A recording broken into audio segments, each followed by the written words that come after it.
Hello everyone. Thought I'd try out the new stream setup in the shop.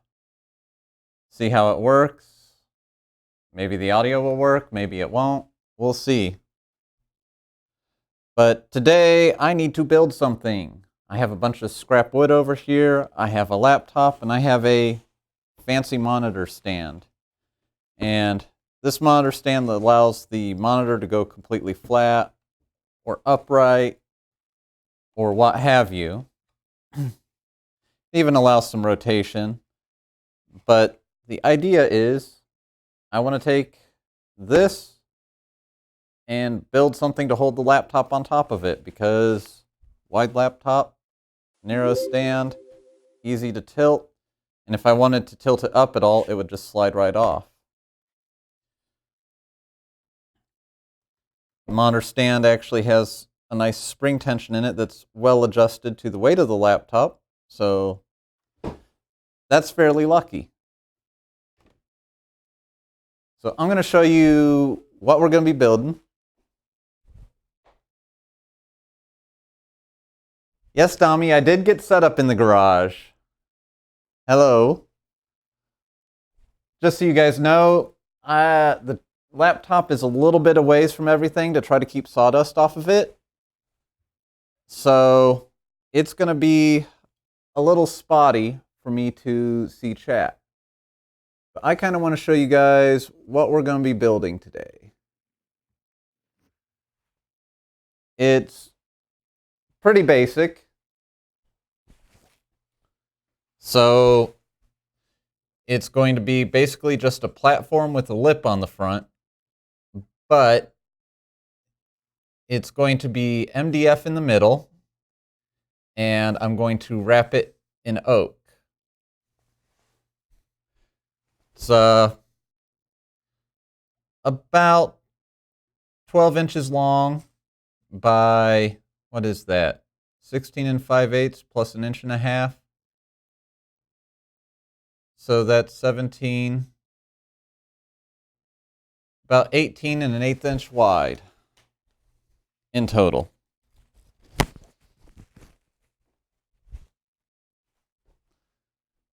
And to give you an idea of what we got here is I just have a bunch of scrap that I'm going to have to clean up. And this is MDF. This is not particularly nice looking stuff. This is some nicer MDF, but it's still just particle board. I keep a lot of it around simply because it's really great for panels, for big areas, because it's inexpensive and it's actually pretty strong so long as you don't get it wet.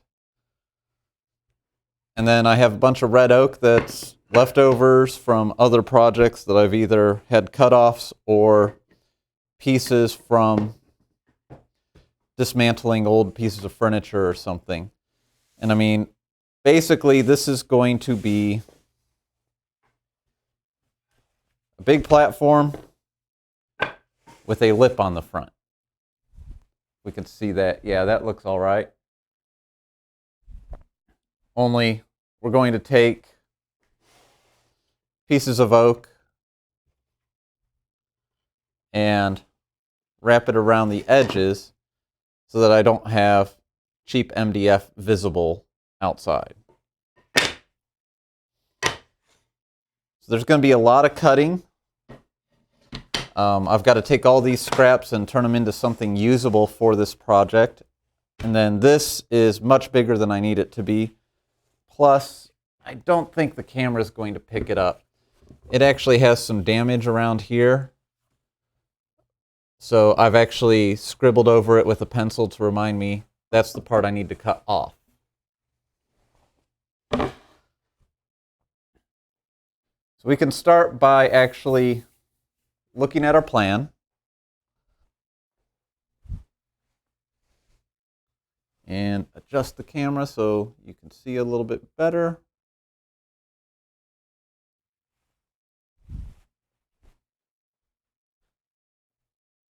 I'm going to take the laptop, move it out of the way. along with this monitor stand. We will not need that for quite some time. And I need to measure this. Let me tilt the camera up a little more so that you can actually see my head.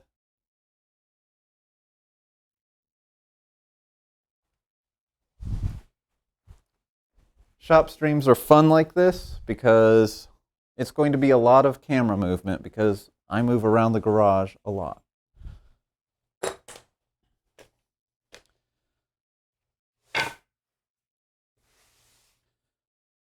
So I could actually measure this and mark it out to cut to size, but this is a piece of scrap.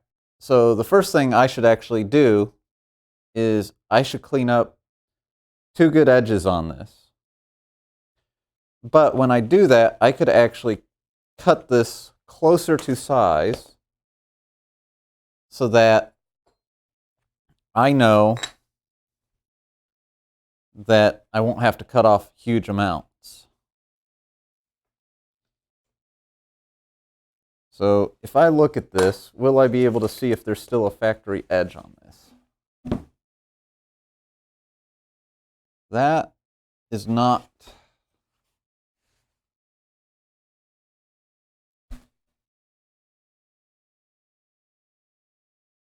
It does not appear that there is a factory edge. This could be a factory edge because it looks pretty nasty. But this panel needs to be 9 3/4 by 16 5/8. So if I actually make this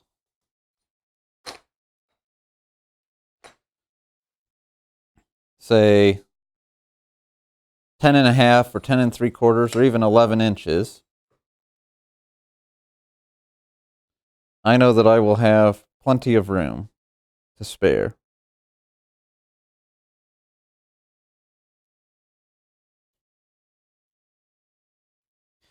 This tool is called a saddle square. I use this for all my markups. It's just a right angle. And if I actually bring it up closer, but it's really great for marking things out. And then this is a bit of a different tape measure in that it's completely flat. I buy these from a company called FastCap. And one thing a lot of people don't realize is tape measures do vary. An inch isn't necessarily an inch. So if I take this tape measure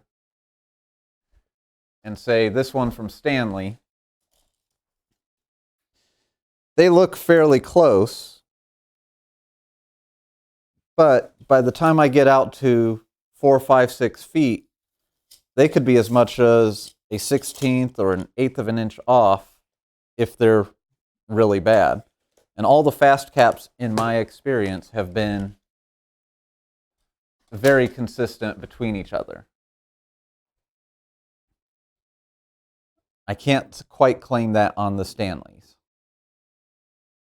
So I've got a mark here for 11 inches. And then, how wide is this? So this is already 17 3/8 inches wide. So what I need to do is I need to rip this down this way,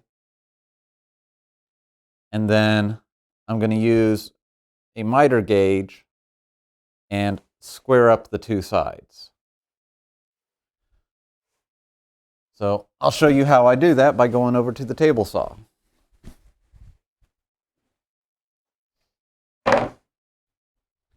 So we'll take the camera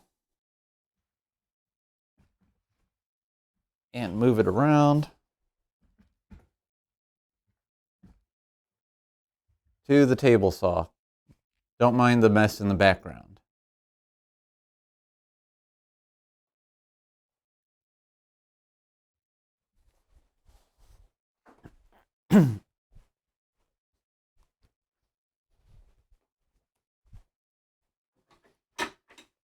This is the table saw fence. We'll move it out of the way.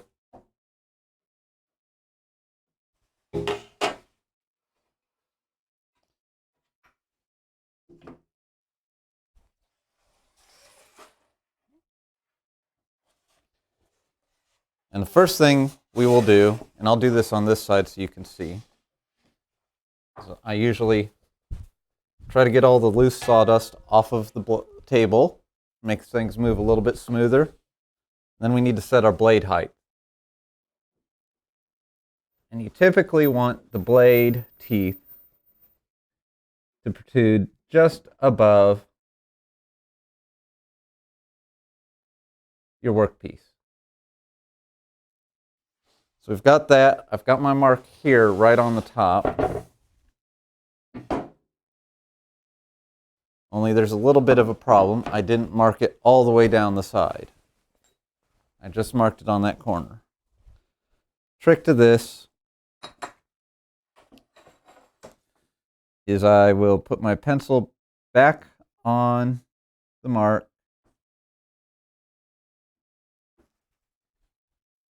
and that sets the thickness of the pencil lead.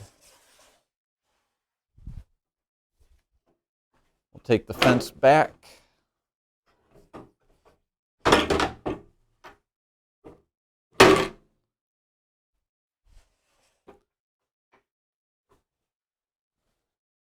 Gently rotate the blade on the saw so I can get a good bearing as to where that's going to be.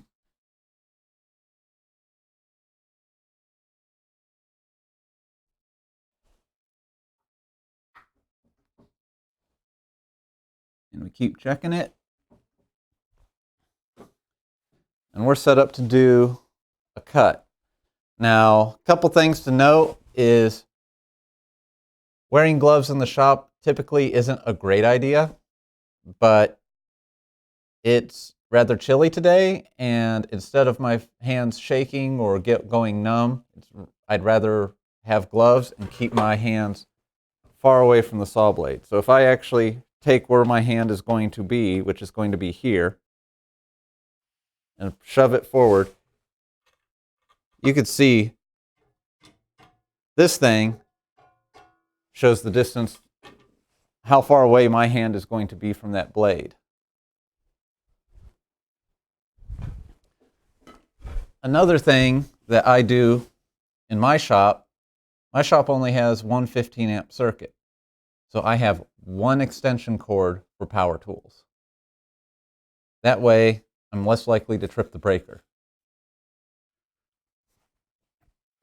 So this will be a quick one, be an easy one, and plug in the saw. And I'm going to mute my microphone. Now, there'll still be a mic on the camera, so you'll still hear a little, but this thing's loud.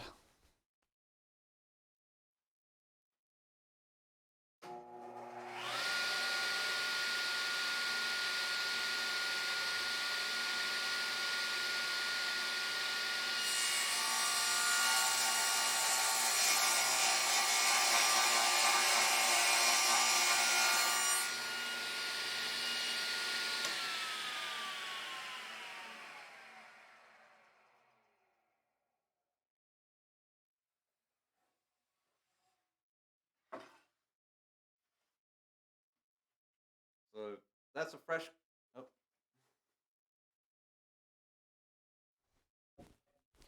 That's a fresh, clean cut. That's an old cut that's actually quite beat up. It's a relatively new blade on this saw, so it gives a good cut. Take that, that's going to be scrap.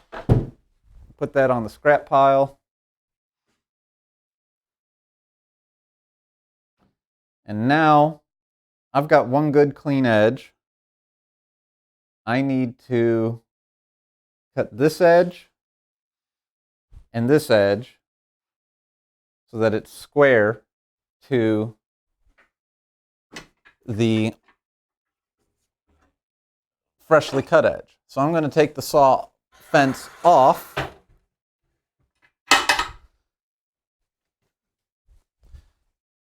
and connect a miter gauge.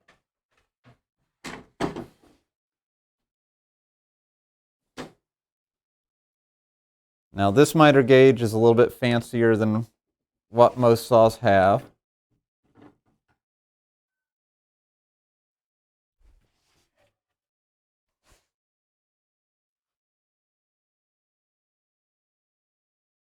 And if you have a hard time remembering which side is which of your lumber, so I can see this side's all marked up and this side's clean. You can put some lines or something on a side that you need to cut off.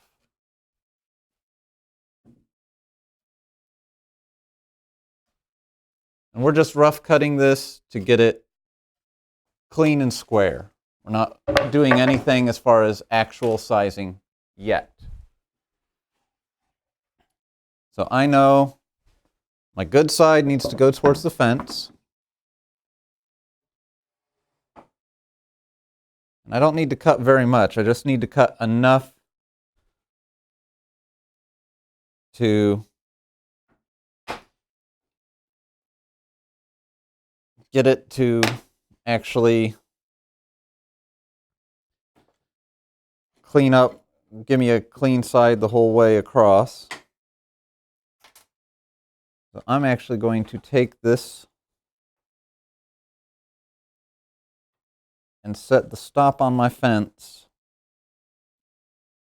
or on my gauge, I should say.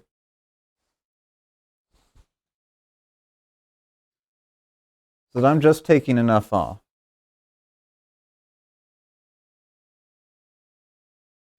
These little things are there to act as stops, so when I slide this over, it won't go any farther.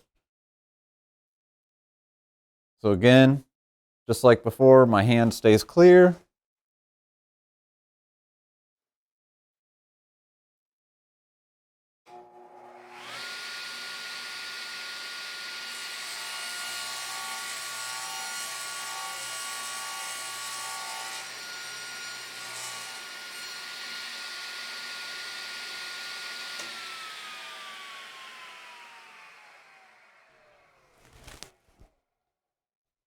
And I didn't take but maybe 0.5 millimeter to 1 millimeter off that side just to clean it up. And then we'll move this, flip it over. And I'm actually going to adjust my stop just a hair.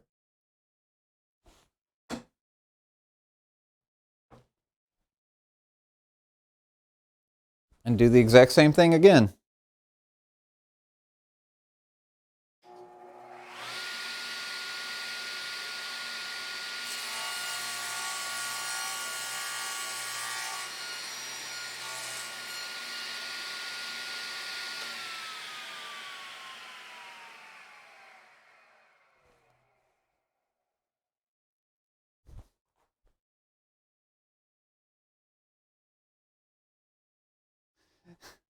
You are right, Dami. It would, if we did a voice overlay, it would be a lot like that.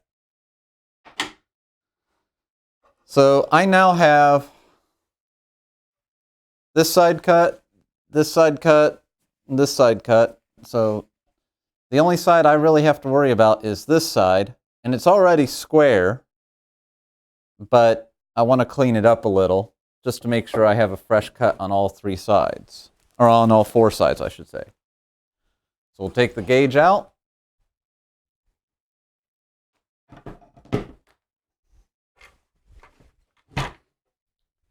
Put the fence back on. And again, I'm not measuring it too much right now. I am just squaring up my stock. And you'll see that I do that quite a bit. So you can kind of see when I push this up, it's moving that saw blade. That lets me know that it's going to clean that up nicely. Now, if I was cutting this close to size, I'd probably be sneaking up on my measurement, but we've got plenty of wiggle room. So here we go again, clean up the 4th side.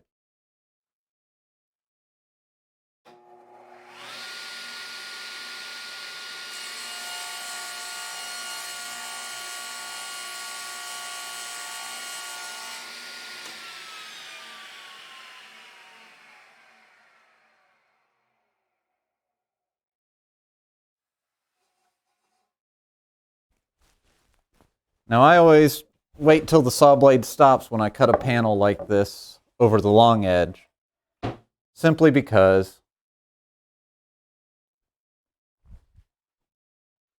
I've actually nicked the boards or anything like that. It's usually fairly safe to pull the board back as long as you pull it straight, but I've had too many accidents where I've just scraped the board. Now with real wood, not this manufactured wood, I do not pull it back ever with the blade running, unless I'm cutting on a very small piece. And that's simply because the grain can grab the blade and throw it across the shop. So now we have this, it's all squared up. So now we need to actually cut it to final size.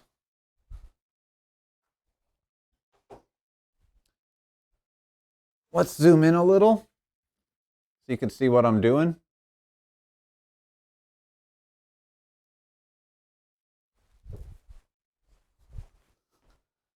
Hi, Twaker.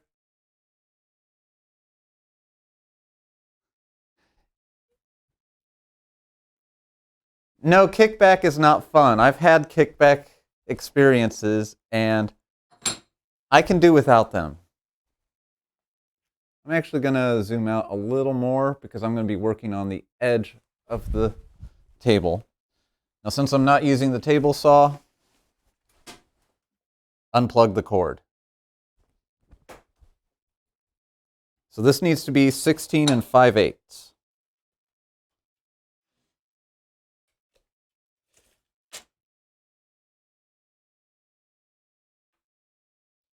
So that is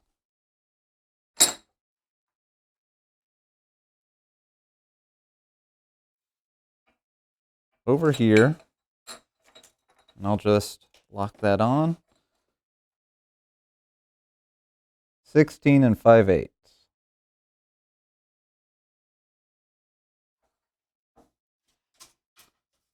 Take the tape measure.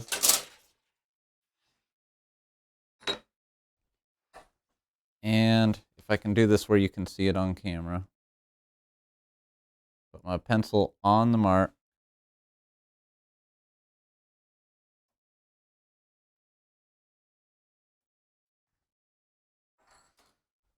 So that's 16 and 5/8. And if I actually measure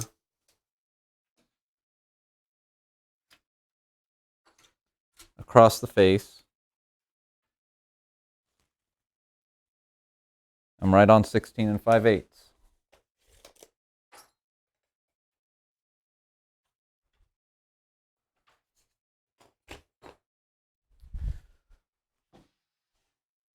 So before I cut that, I'm going to check both sides, make sure there's no damage on a face. It's pretty even for both. So I could use the miter gauge for this, but with how long this is, a fence should be fine.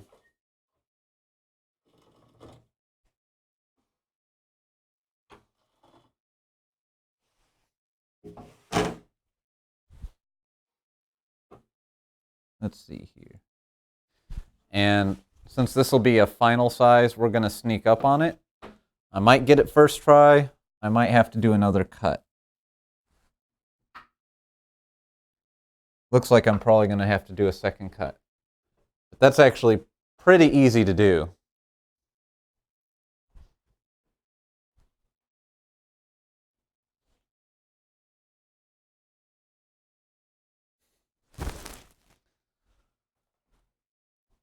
So we'll plug the saw back in, I'll mute the mic, and make my cut.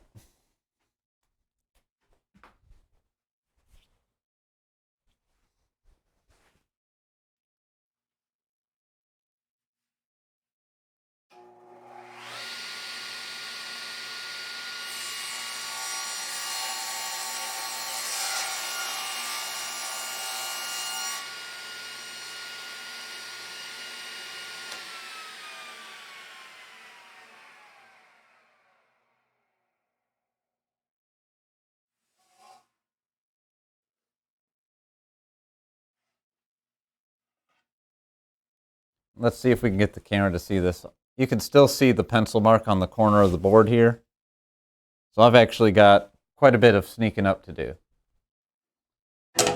We'll take our scrap off. But I can see exactly how the saw is cutting, because sometimes your blade will wobble a little. All you need to do for this is you hold the fence with one hand and you release it, not all the way, but most of the way, so it still has some resistance on there. Take your fist and gently tap it with the side of your fist.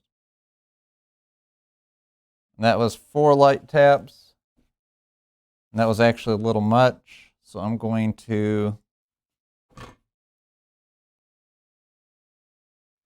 tap it back lightly, lock it down, recheck.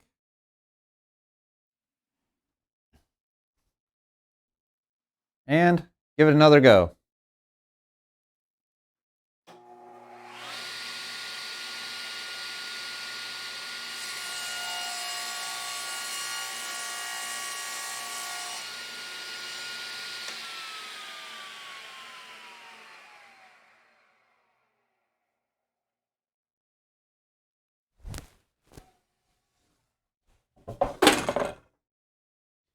And you can actually see now that pencil mark is completely gone.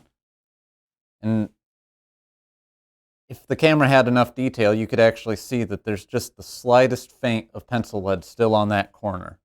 So that cut, I nailed it. So now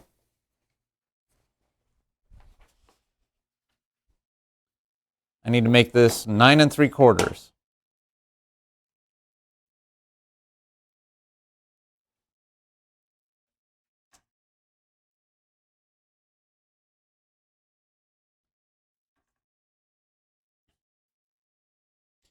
Well, 9 3/4 is all the way back here.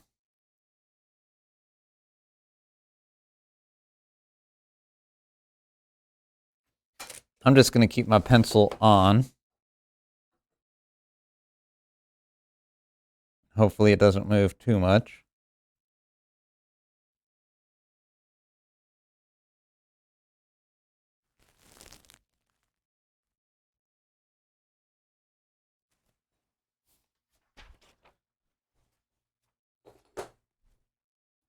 And we've got it marked out.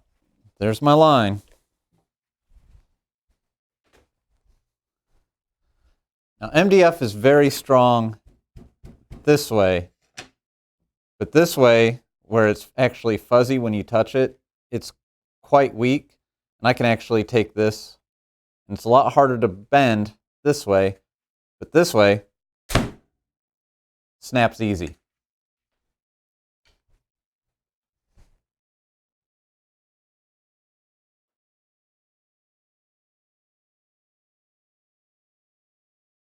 That's weird. I don't know why it complained at you.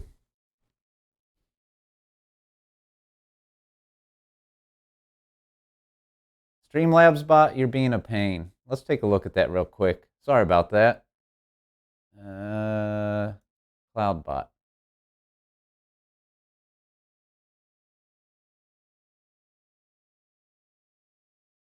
Link protection off. And we're back. Okay. So just like the last cut, we'll loosen the fence.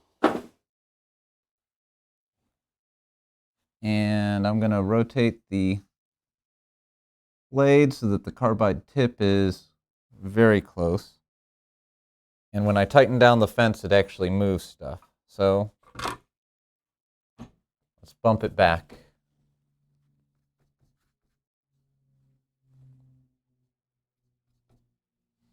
I might actually get this on the first try. So let's try again.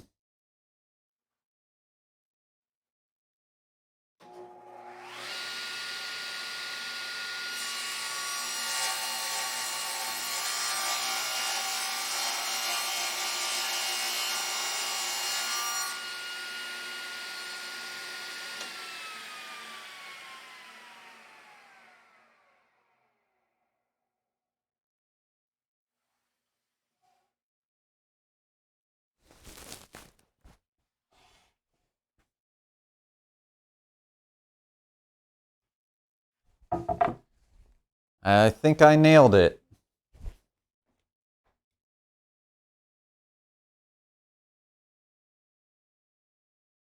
You were asking if you had to cut so far back, did we need to clean sides to begin with? If the lumber is freshly cut, you don't normally need to clean the sides, but it's something that I do anyway, because when you buy lumber from a big box store like Lowe's or Home Depot, or even a lumber yard, a lot of times the edges will be beat up, chipped up. So I'll actually cut it. But since this was a piece of scrap, there's entirely possibilities that these sides weren't square or anything. And I think we nailed it. If I actually look there, it's right on 9 3/4. So this piece is cut to size. So I'll grab a bench brush, brush off my lumber.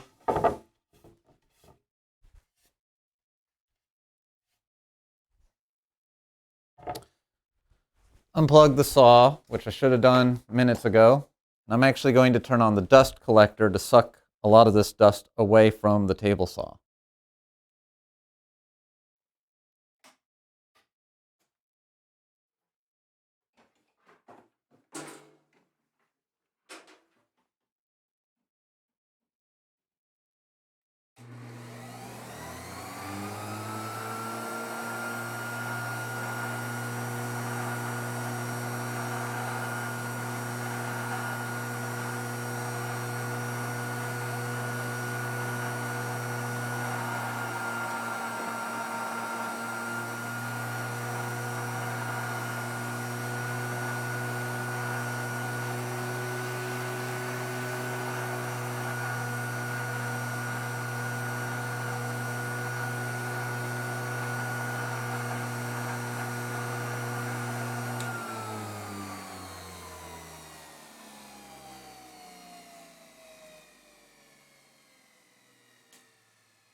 So we've got the big piece in the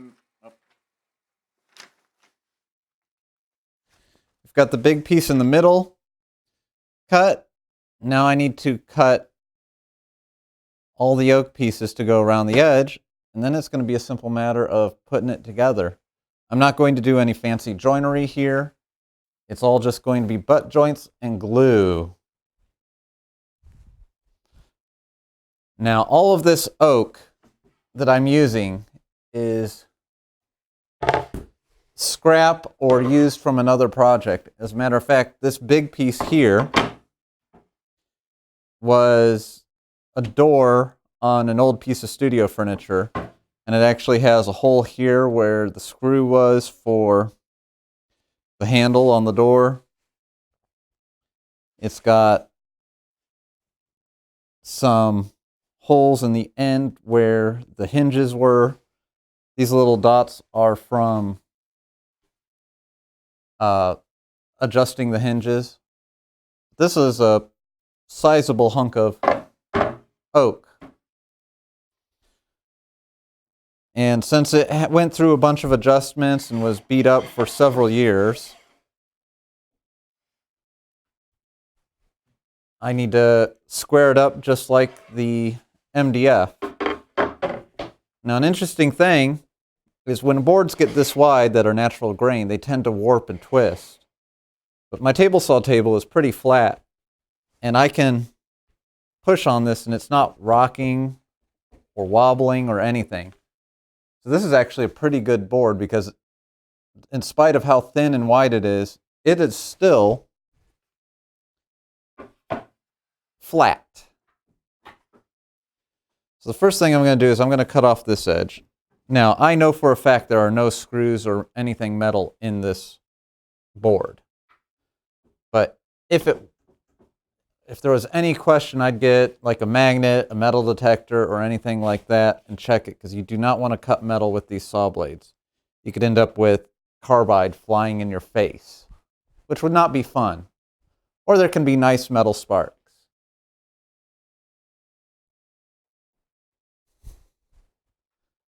So I've just got this where I'm cutting off maybe a 1/4 inch. And we'll see if those screw holes are still in there after I cut that off.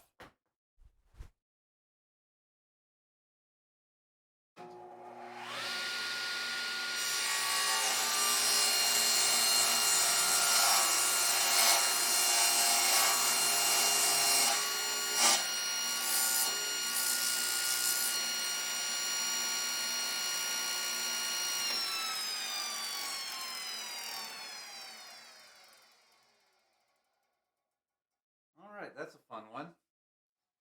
So what's actually happened is I made it halfway through the cut and it won't go any further. And natural grain lumber has internal stresses. So this little offcut is actually warping as I'm cutting it off. And it would help if I actually said that with the microphone on. So what's actually happened here is I got part of the way through the cut, and this board is actually warping as I'm cutting it off. Natural grain lumber has a problem where there's internal stresses in it, which makes it really strong, but as you cut it, it will actually change its shape. That's why fine woodworking can actually take an extremely long time. So this little piece here is actually bending down as I'm cutting it. So one thing I could do is I could just grab it with my finger and go and move it out of the way. I'm not particularly a huge fan of that.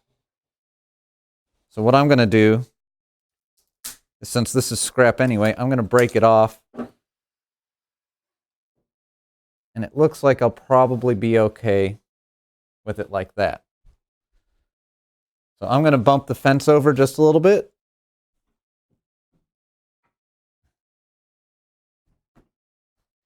Just to clean up that edge. And I can actually see here that I still have a couple screw holes. But we're going to worry about that later. So I've bumped it over. I've broken that off. Let's try it again.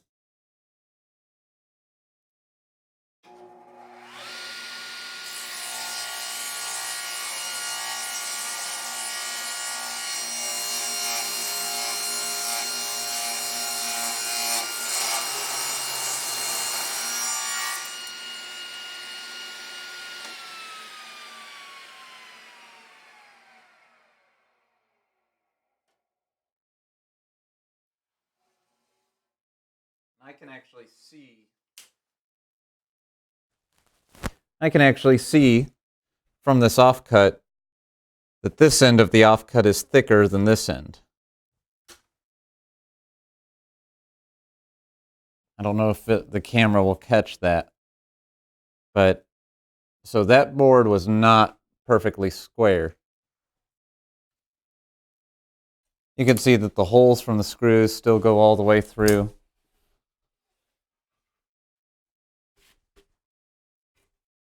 But I'm not going to worry about that quite yet. I mean, I could try to make a guesstimation as to how deep it goes, or I could grab, say, a pencil, click the lead out, and surprisingly enough, the length of that pencil lead is how deep that hole still is.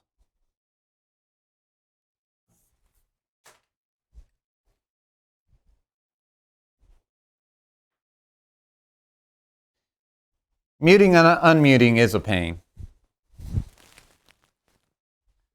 But you can hear everything fine now, I'm guessing. Yeah, another 1/4 to 3/8 inch. But before I do that, I'm actually going to flip this around because this board has a round over on this end.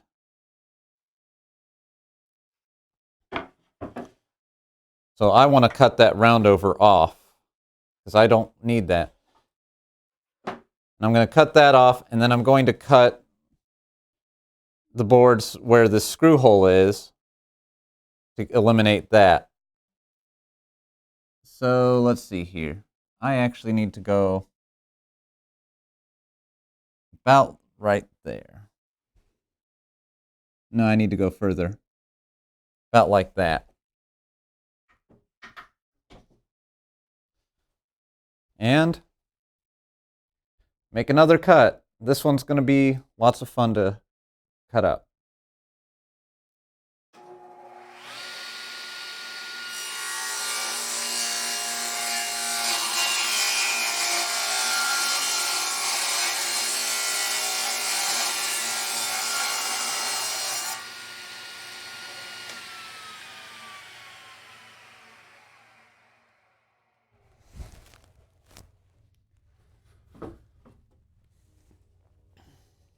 That board came out, or that side came out pretty clean. I don't think I'll have a use for this, but it is a nice thing. I could use this as a paint stirrer or something. So this will go in the scrap bin.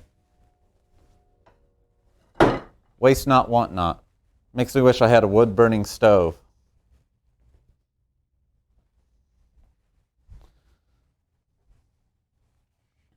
So now I've got the screw hole here that I need to cut around. So first thing I'm going to do is I'm going to measure, and if I cut at 1.25 inches or thereabouts, I'll be doing good. And that will actually give me a usable piece of lumber out of that. So if I actually were to think about this, that is a clean cut, and I'm going to need a 3/4 inch piece. So if I actually marked this at 3/4 inches,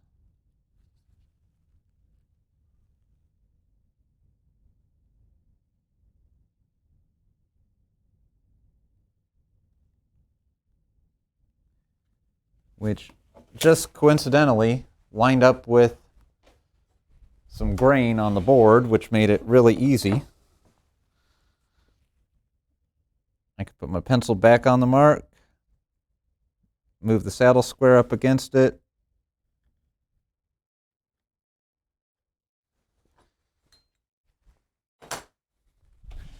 then I'm actually going to get a usable piece of lumber out of this cut, if I can line it up. Now normally, this is actually a good point, because this is a cut that people will get wrong all the time. Normally, people will think that or forget that the blade actually has some thickness. And when you cut on the table saw, my line would be on this side of the blade because I'm measuring this piece. But since I'm actually going to be keeping the piece on this side of the blade, I need to make sure that line stays on this side, because otherwise I lose about 1/10 inch. Now I'm going to double check my measurement, which is a good thing because it's actually 1 inch. Oh, I see what I did wrong. So let's remark that board.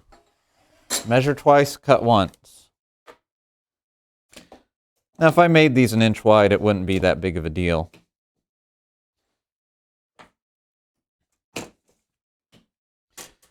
Now a trick a lot of woodworkers use is they will not use that 1st inch because it's covered up by the end piece.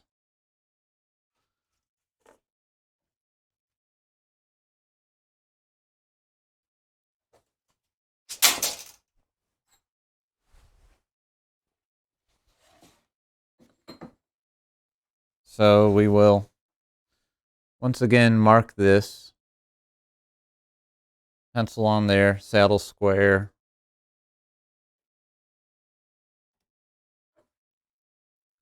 and mark the end.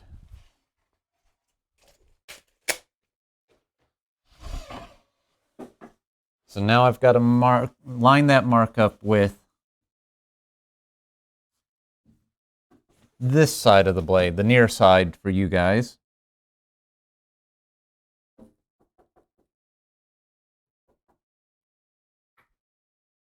That's what I figured.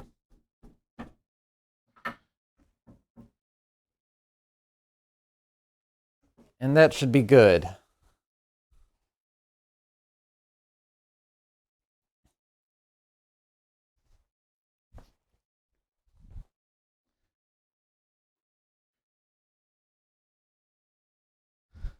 Hi, Corn.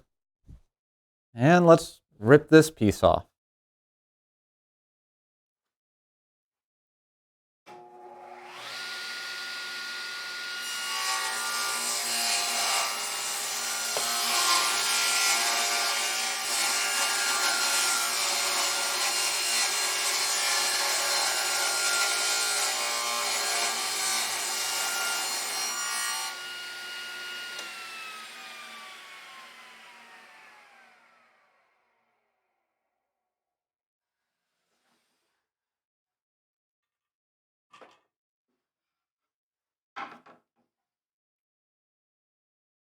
And this piece should now be 3/4 of an inch by 3/4 of an inch. I don't know about you guys, but that looks pretty square to me. I'm actually going to have two pieces like that. The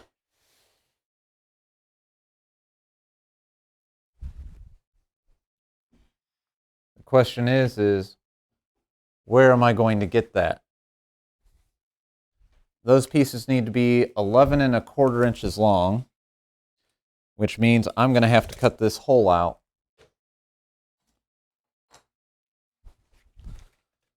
The measurement here does not need to be precise, but if I cut, say, 1 1/8 inches, I should be good.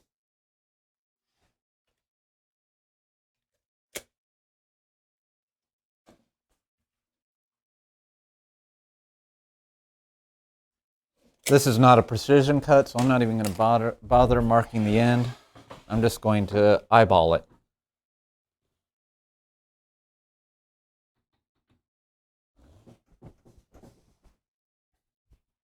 And here we go.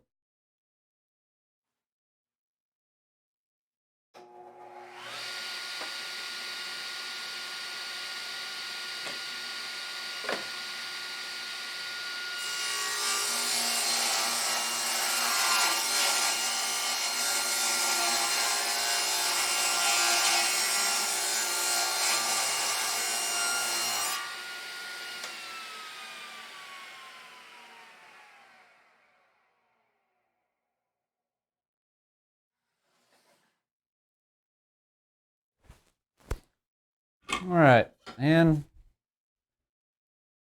I'll probably save this piece as scrap simply because there might be situations where I can use either end of it. But yeah, putting that hole in there means it's worthless for this project. And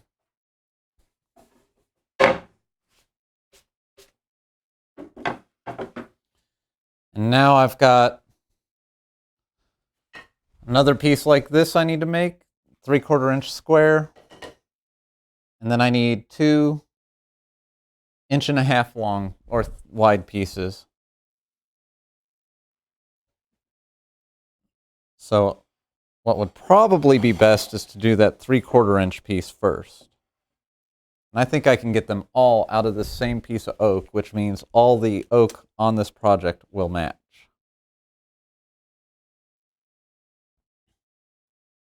Oh, I definitely can.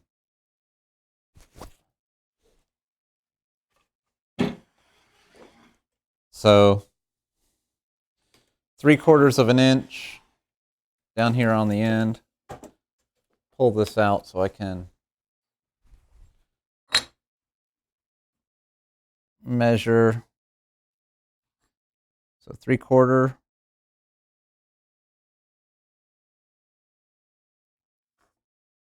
Verify on the end. That is 3/4. And then we'll put our pencil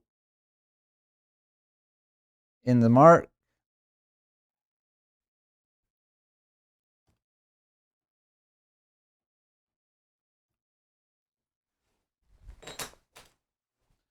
And we're marked off.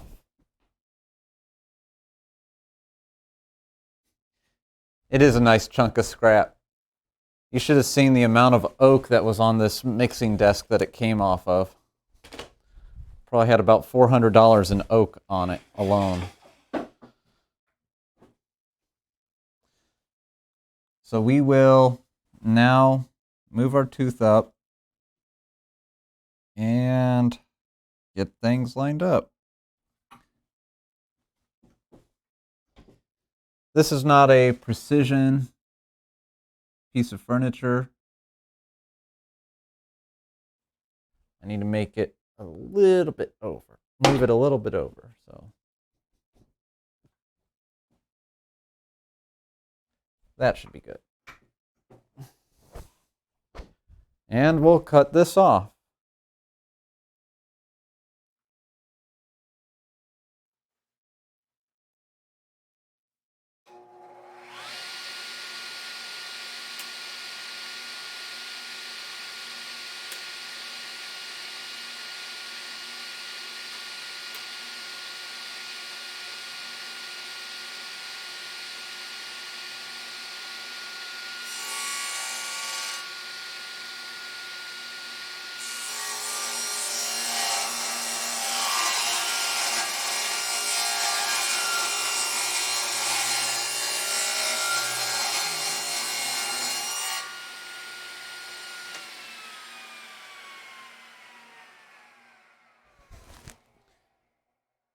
Now you guys will see that as the boards get smaller and smaller, I start using these push blocks, and I could even use this gripper, which is an awesome safety tool, or I could use a push stick, such as this one down here. And this one looks pretty square as well. I mean, if I really wanted to, I could try to put calipers on it and make it precise, but I don't think I need that. And now I need some 1.5 inch wide pieces. I need 2 of those. And instead of measuring every single one, I'm going to move the fence over, and then just rip both pieces with the fence set at the same width.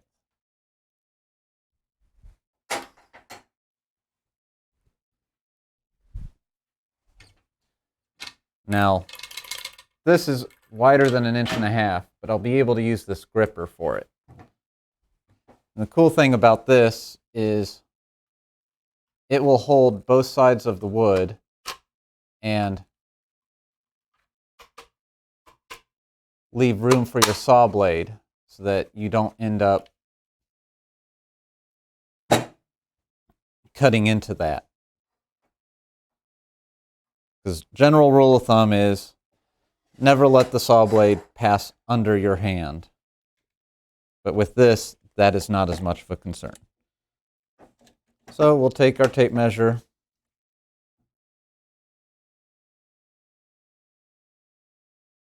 Inch and a half. Take our saddle square. Come up here.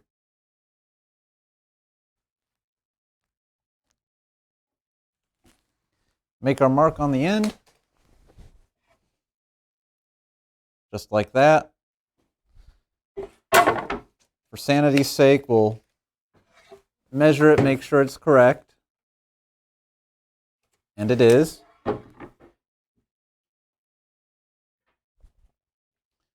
And now what we'll do is we're going to move our fence.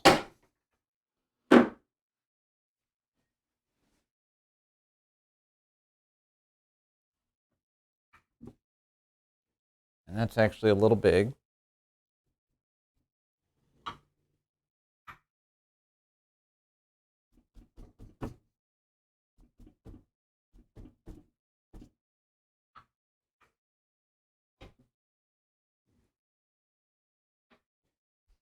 And it should all be lined up.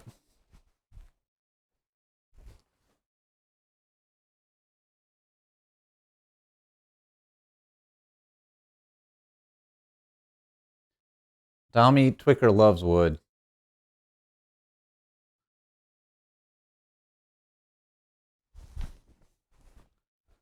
And veneers have their place, Twicker. You just have to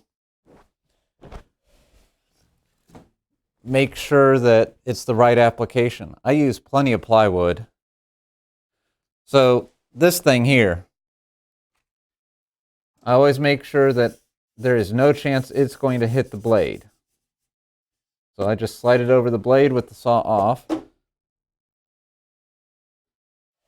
Now the downside of this is you have to put quite a bit of downward pressure on it, but it'll be fine.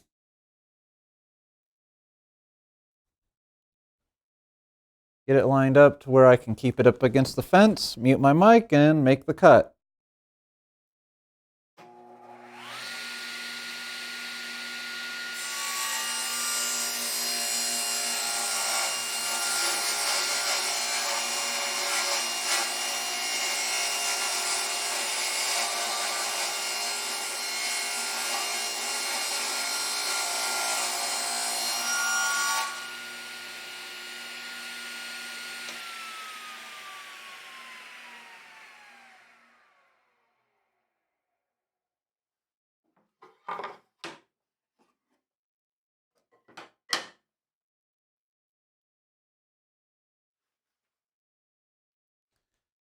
There's one down.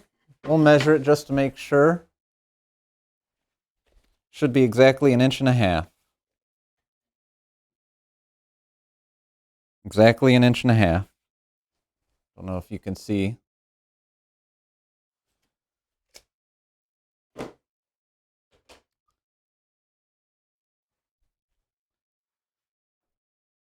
Now this was actually the piece that had the screw holes in it, but that's not really a big deal because this side's going to get glued and you'll never see it and you'll never know.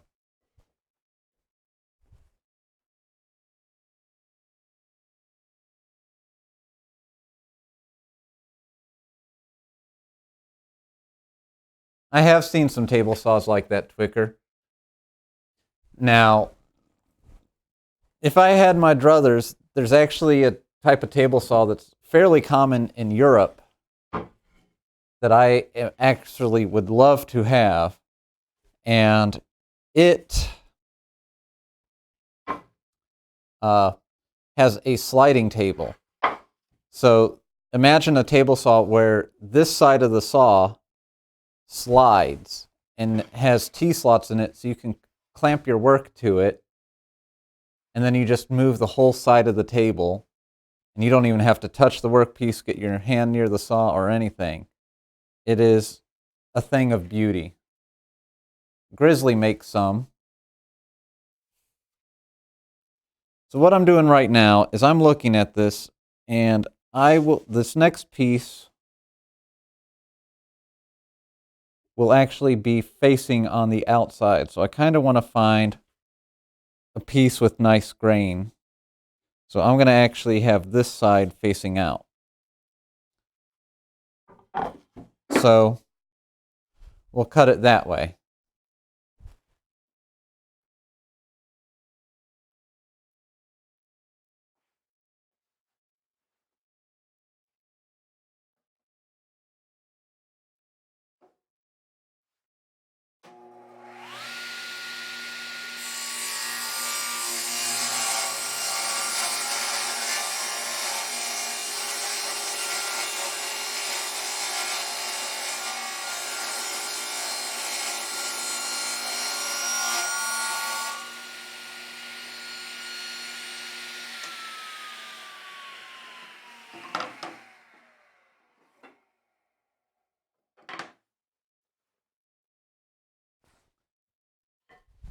And there we go. We now have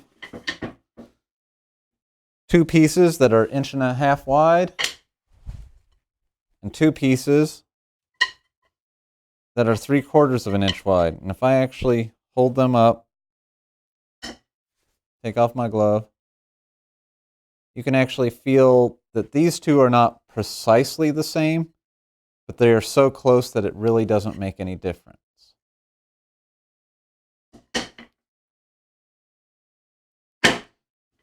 So I'm going to move the camera, or I'm going to unplug the saw, then move the camera. And let's do some layout.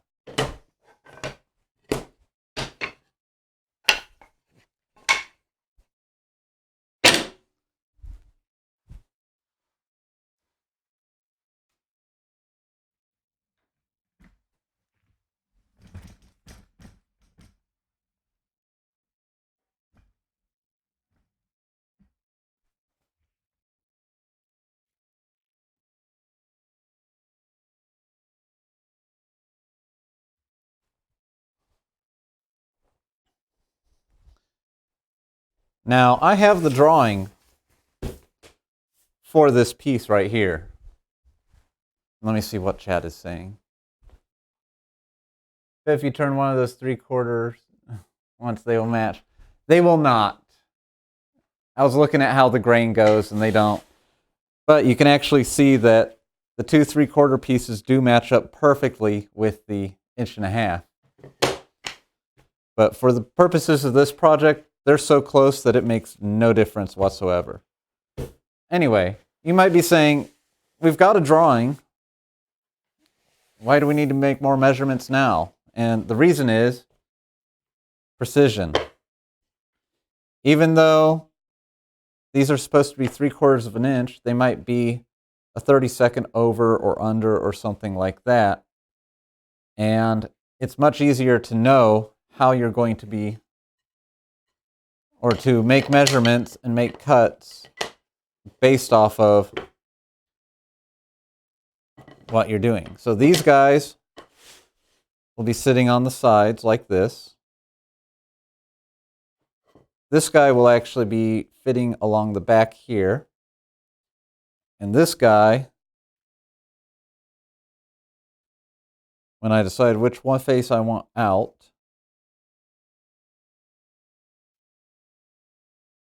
I like this side, so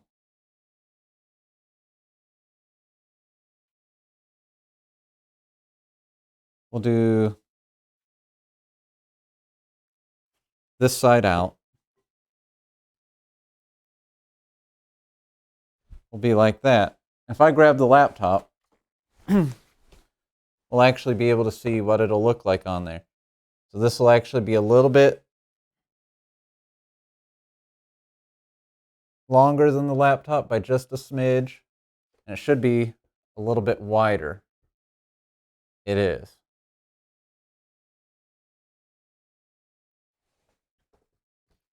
That's intentional. That way I can grab the tabletop or put a bigger laptop on it or something later on. So I would actually need to know how wide this is to know how wide to, or how long to cut that.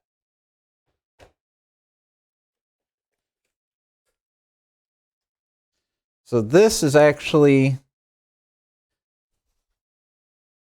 supposed to be 18 1/8,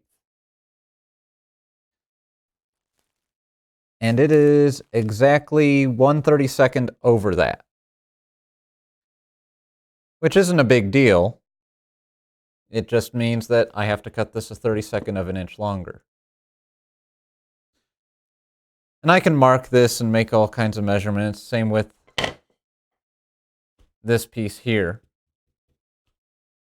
But there's actually a better way to do this. What I'm going to do is I'm going to go to the table saw, clean it up a little, and then we're going to make some cuts with the miter gauge. And things will fit together really nicely. We'll go ahead, we'll set these push blocks down.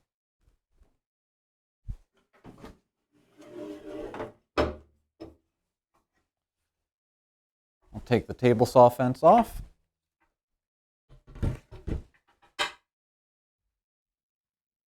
rotate the camera.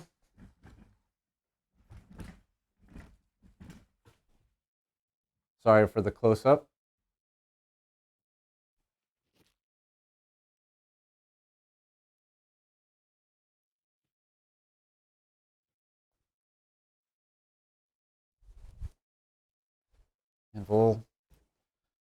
And I'm going to run the vacuum after this anyway, so I'm just going to brush it down right now. Well, actually, no, I do need to turn the dust collector off to clear out the inside of the saw.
All right. So I'm going to start with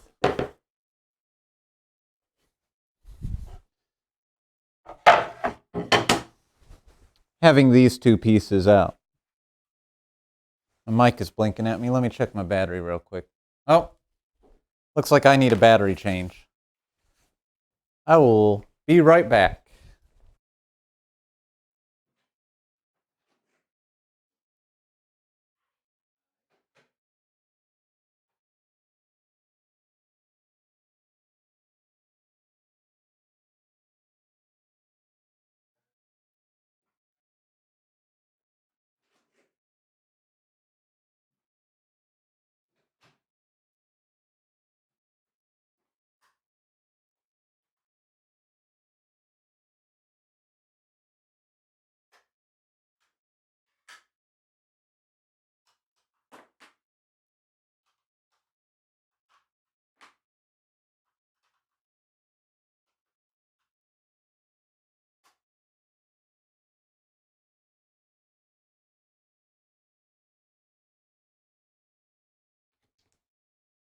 All right. Fresh batteries in the mic. Get the mic clipped onto my belt.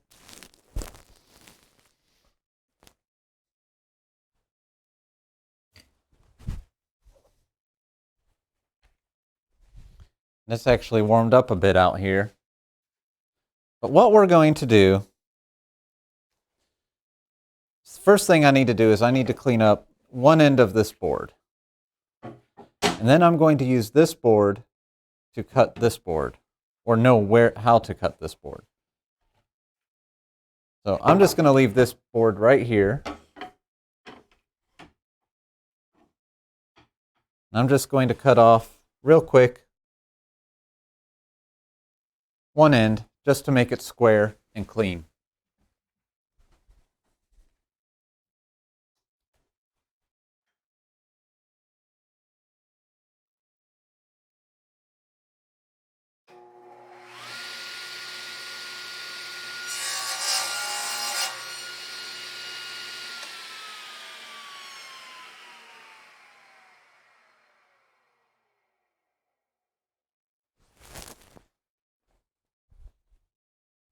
And just to make sure, since I was cutting that more or less freehand, I'll use my saddle square to make sure that it looks square, and it is. So I know that this end is now clean. So I'm going to actually set that board aside. I'm going to put this gauge stop back together as it's supposed to be.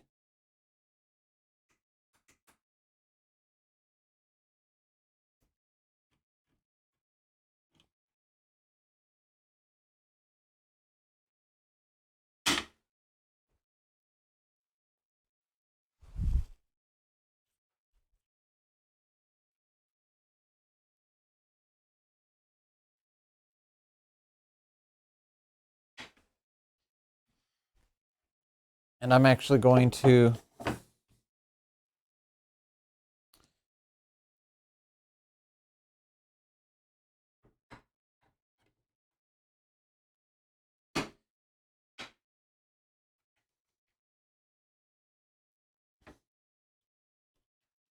move this stop out. What that's going to do is, one thing, get out of my way. Another thing, it's going to let me very precisely take this board, just kind of gently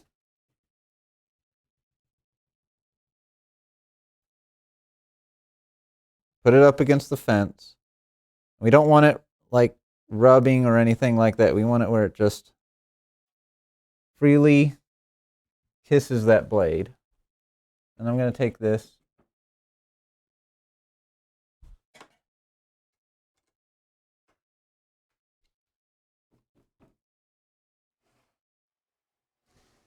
and modify it. And we're going to run this piece through the saw, and then we're going to run this piece through the saw, and they're going to be the exact same length. Make sure everything is good and tight so nothing moves on us while we're cutting. And when I cut this, you'll see me holding it with both hands or one hand, and I'm actually pulling it this way. So that I'm pulling it into the corner here so that it stays flat against the fence and flat against the stop. That way I end up with a perfectly straight cut.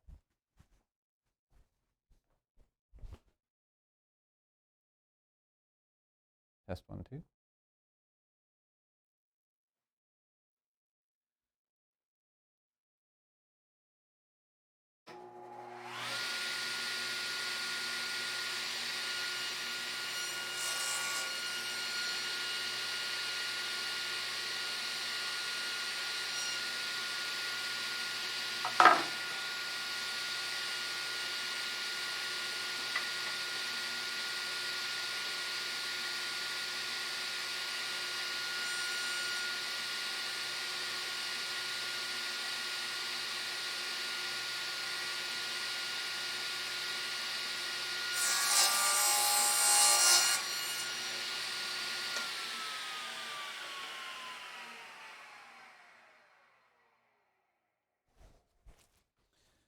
One nice thing about a brand new saw blade is this cut on this end of this oak is so clean that it's actually shiny. But now, these two boards are exactly the same length.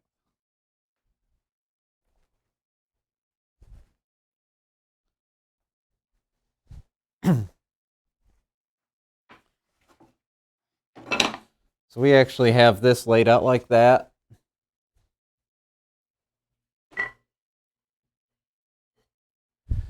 And we can use the very same trick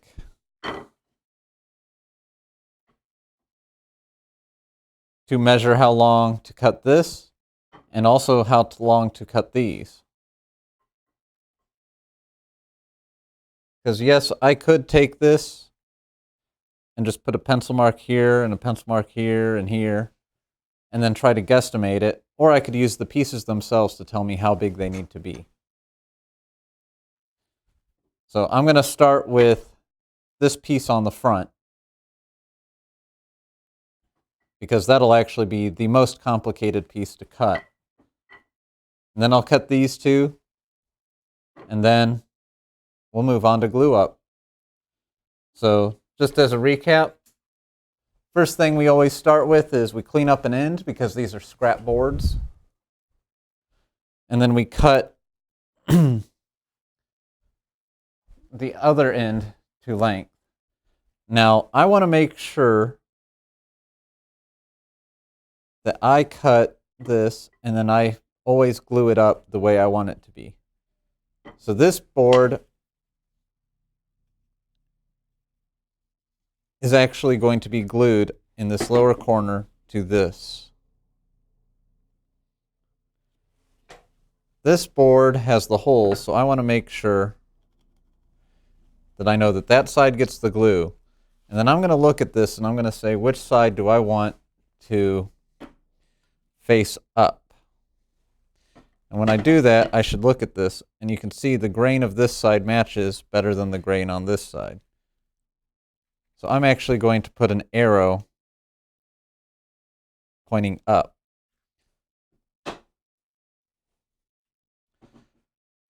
Likewise, these guys, that matches okay. Yeah. So this side will get the glue, and it's going up.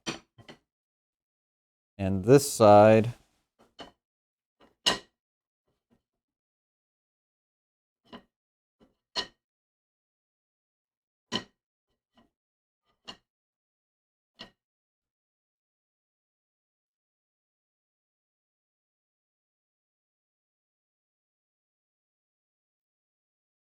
it's always about finding which way to go.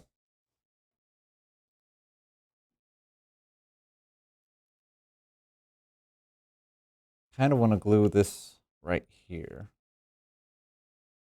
Those marks will sand out, so.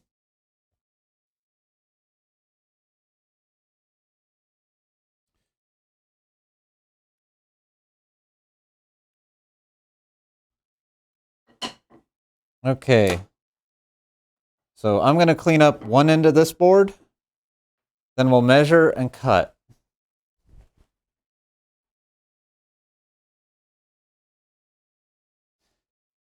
The blade is a Diablo. It's made by a German company called Freud.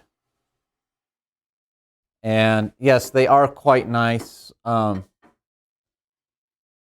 are some nicer blades out there, but these you can pick up at a big box store locally in most places in the US, unless you live in the middle of nowhere in Alaska. And they're relatively inexpensive. They're about $40 a pop. A lot of people swear by a brand called Forest, and they are very nice. I have used them, but they are also double or more the money. But Forest also has a sharpening service, whereas Diablo, you just throw the saw blade away when it's done. So let's make this cut.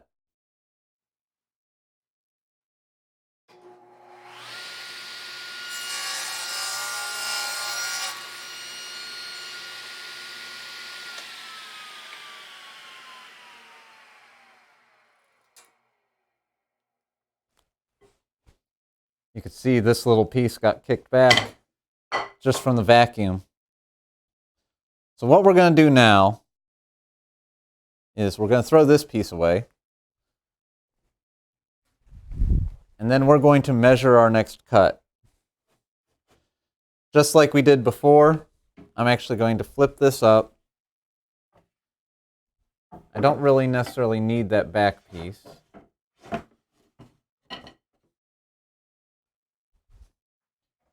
But we do need these side pieces. And we've got to squeeze them together.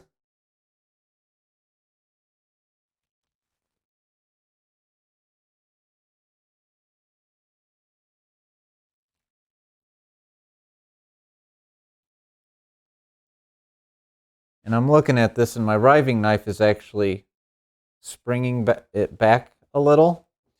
So I might want to change my plans because I don't want to remove the riving knife to get this measurement. So it might actually be in my best interest to cut these first and then cut the front piece. So since I'm not going to be working on this piece right here right away, I know that this was my cut end. So I'm going to mark my uncut end so I can easily identify it. And all I'm doing is putting a squiggle on it just so I can do that. Or I can remember that that's the end that needs cut off. So in this case, I'll need to cut the ends off of this, but I can do that at any time. What I'm actually going to do right now is I'm going to rotate this and take my measurement beforehand.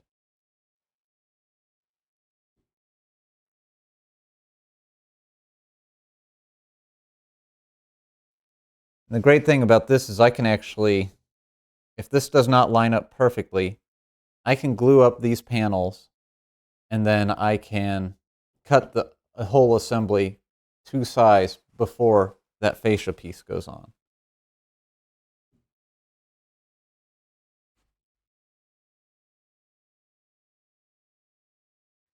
So that looks about right there. So I need to flip this down and move the stop.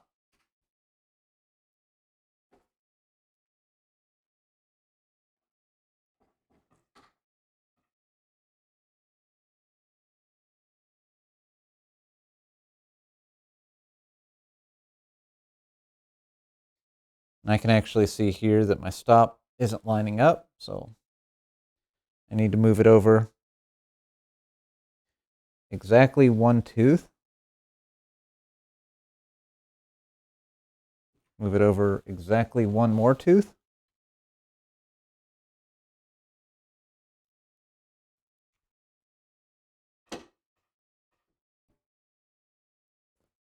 And I look at that, and that looks pretty good.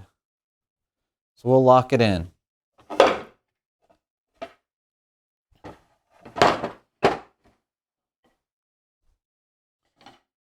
Now these, I don't really care too much about the ends. I'm just going to make it where I cut off a decent size of the ends, and I'll cut both of them together.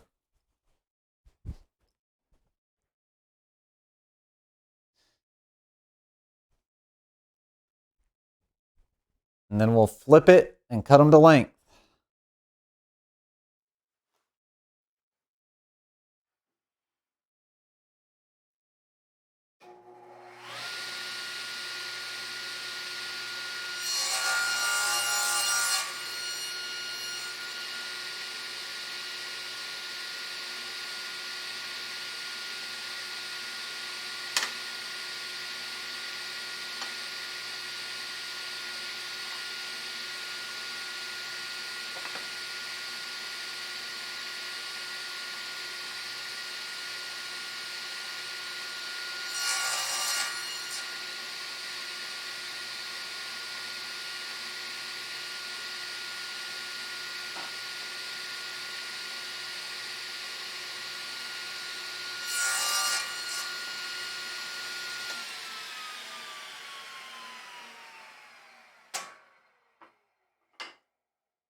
All right.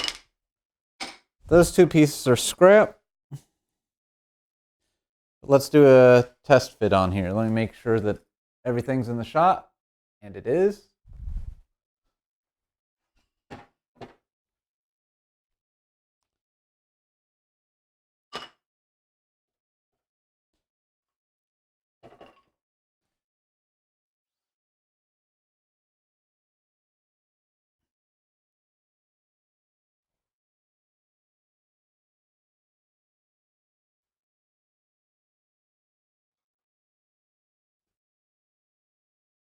And that's about as close as it's going to get.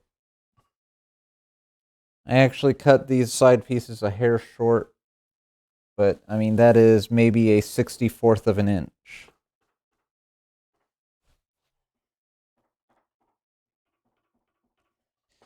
So I'm going to call that good enough. So we can actually move on to gluing this up.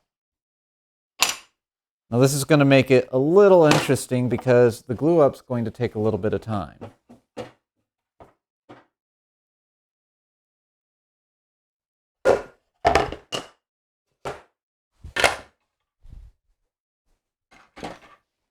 We'll unplug the saw.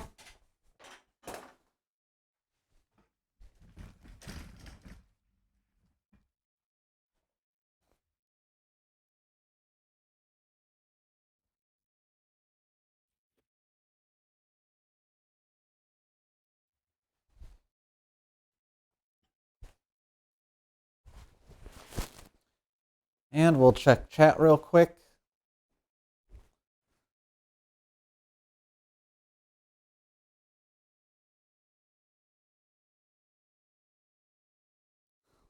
Hi, honey.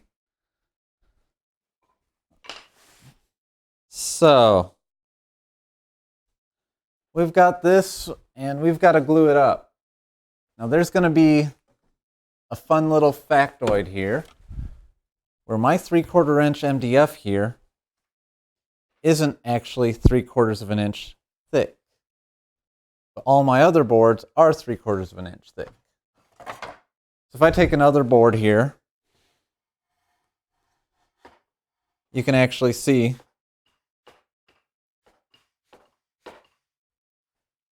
it catches. So I've got to decide, do I want to thin these out? Answer's no. Or do I want to have a well on the top or a well on the bottom? My thought is we're going to have a well on the bottom. And to do that, I've got to flip the whole thing upside down. So I've got my arrows.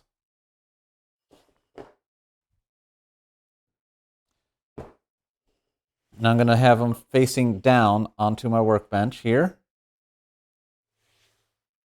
And then I'm going to pick which side of this I want to face up, which just so happens to be this side. And we're going to do this kind of fun-like. I need to get some clamps.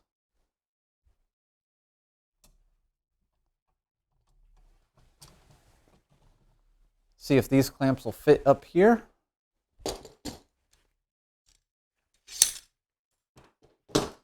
And they will.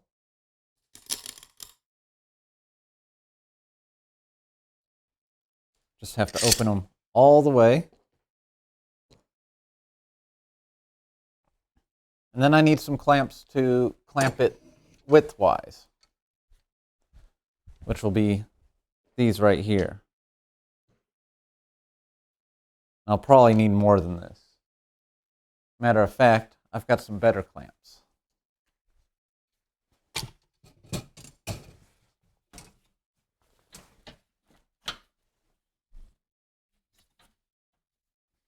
If I can get them down.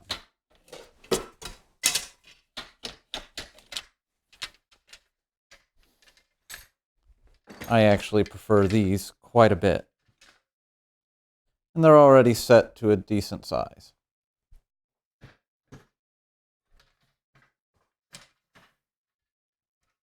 So what we're going to do is we're going to glue this piece on first, and we're going to use these pieces for alignment.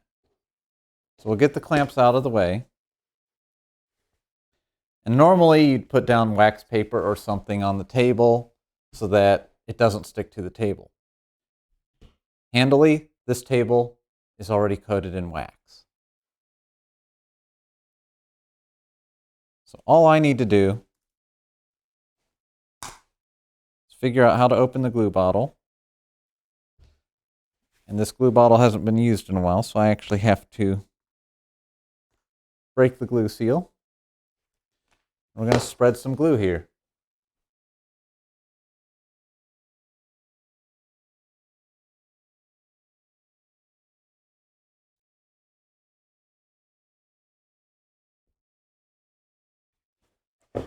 I'll spread some glue on the mating edge.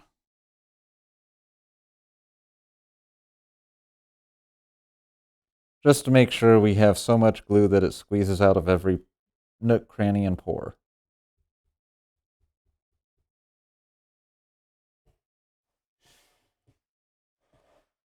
Lay it flat. Lay it flat. And we're going to kind of squeeze it together.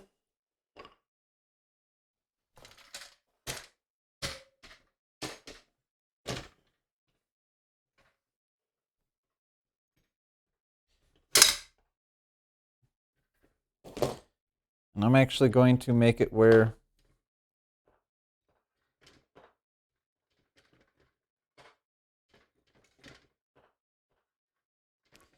these sides are clamping it into alignment.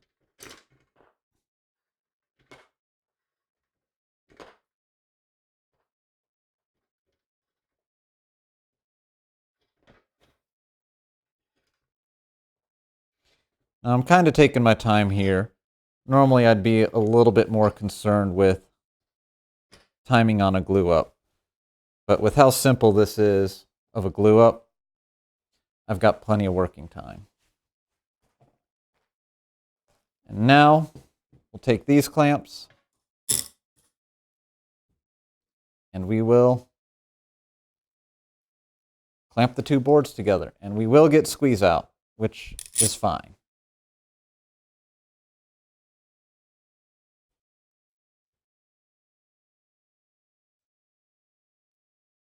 Another thing we need to do is make sure that everything is down flat on this tabletop.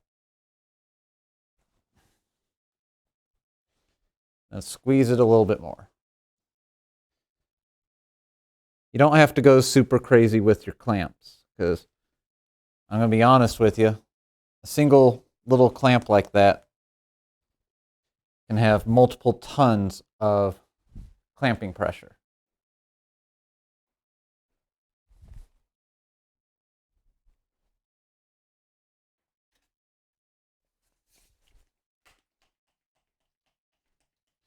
Next thing I'm going to do is I'm going to wipe off that squeeze out. There's several ways of doing this. Everyone has their own ideas. What I do is I usually have a spray bottle that I could just spray a little bit of water on, but I just put it on a paper towel and wipe.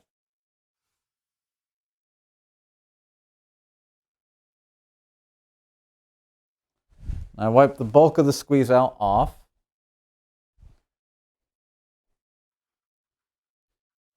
Grab another paper towel and repeat.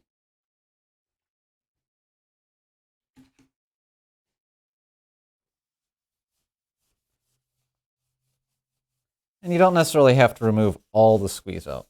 You just have to remove the bulk of it. So if you remove all of it, this glue will actually shrink as it dries. So now we've done the back, and now we'll flip it up to clean off the front real quick, or the top real quick, because you can actually see it's squeezed out onto that tabletop.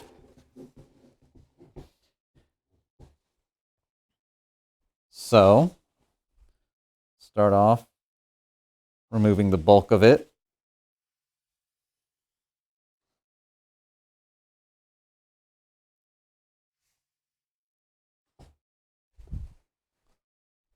And I can actually see here that it's not quite perfectly aligned on the top.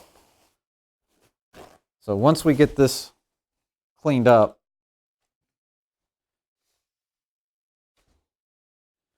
we'll fix that.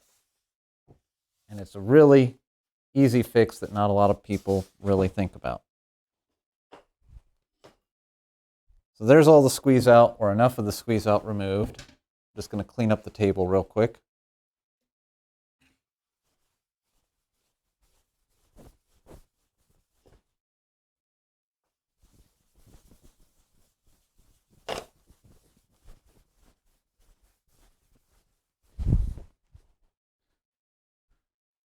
And we're going to flip it back down. While I'm here, I'm going to feel the edges, make sure they line up nicely.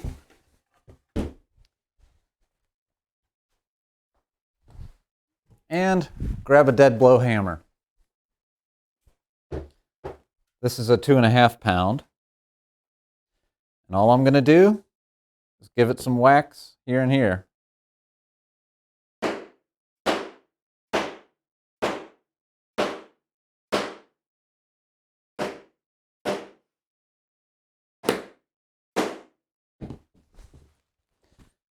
And if I pick it back up,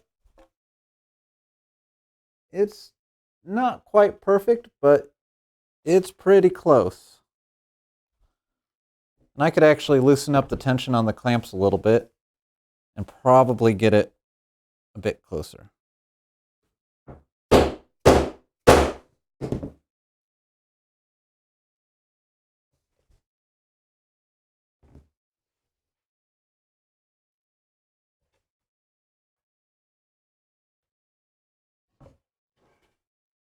That's looking pretty good.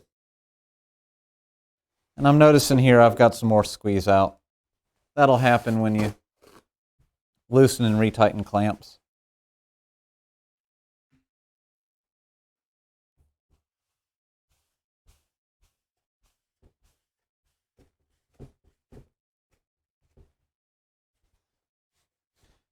It's also really important to make sure that your ends stay clean, since I will be gluing to those.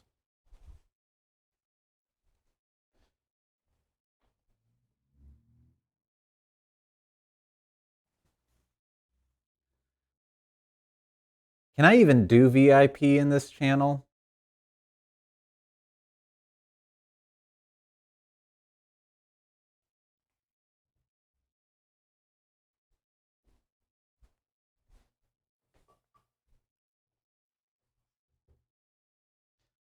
All right, now this theoretically won't be dry for another couple hours, but that doesn't mean we have to stop right this second on working on this.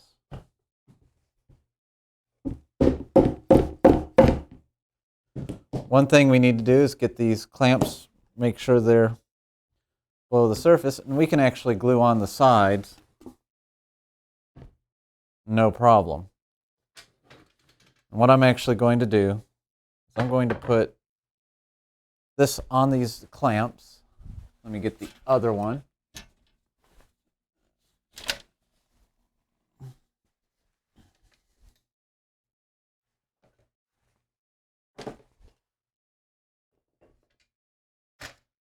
And we can glue the sides on. And then we can work on this as if it were one giant piece. So before we start, I'm actually going to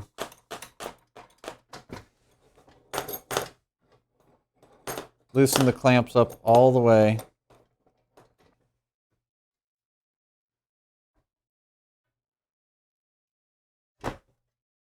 There we go. And get these side pieces in place.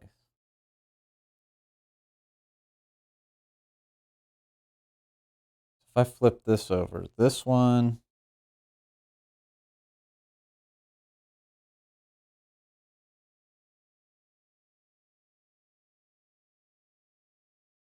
goes on this side. And this one goes on this side.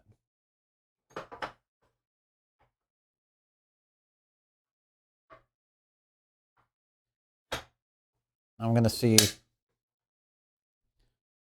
how close these need to be. Get my clamps in close adjustment first.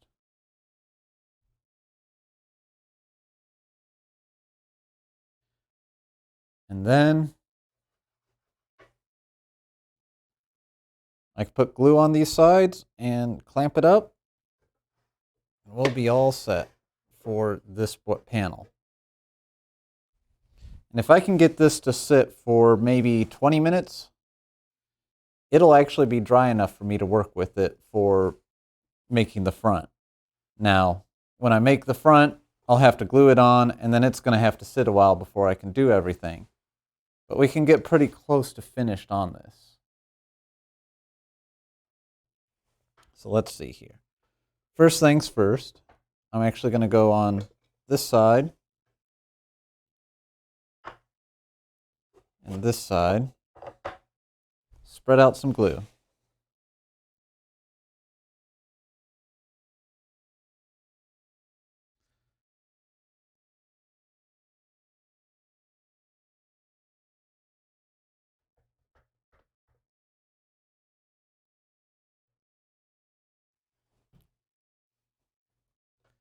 I'm actually going to pull this way.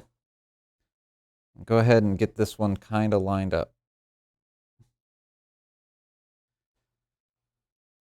And then I can push it onto the jaws.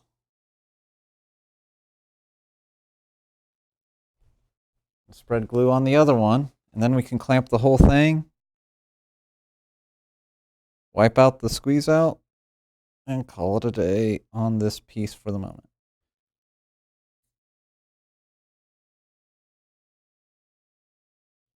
Now this glue got a little clumpy on this one.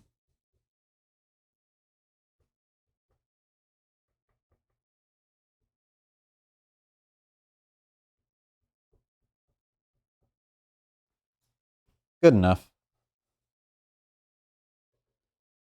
Now we put it in, squeeze it on. Now we start tightening. When you're doing stuff like this, it's usually, you get a little bit of pressure on it from both, and you kind of alternate, much like changing the tires on a car or the wheels on a car, tightening and loosening the lug nuts.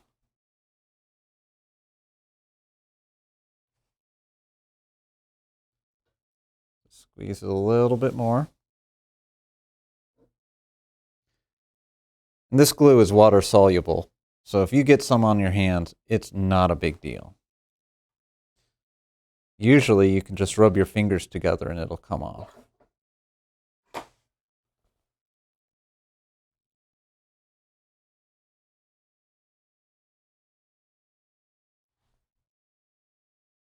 There we go.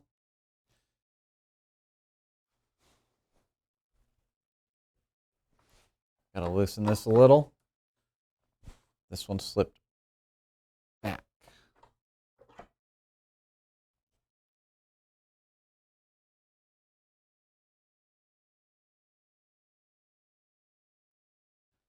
All right, we're good there. This needs to go up.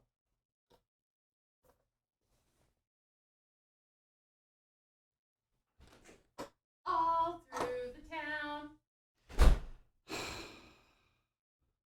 I don't know if you could hear that or not. And we'll actually grab some more clamps to clamp this up here in a second. First things first, rub the hands together, get the glue off.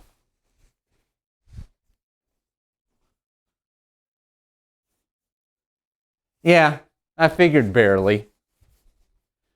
She kind of forgets that I've got the on-camera mic turned way down, and the other mic that I'm using is a wireless, so it's right here. So let's clean up some squeeze out, put some more clamps on it, and let this dry.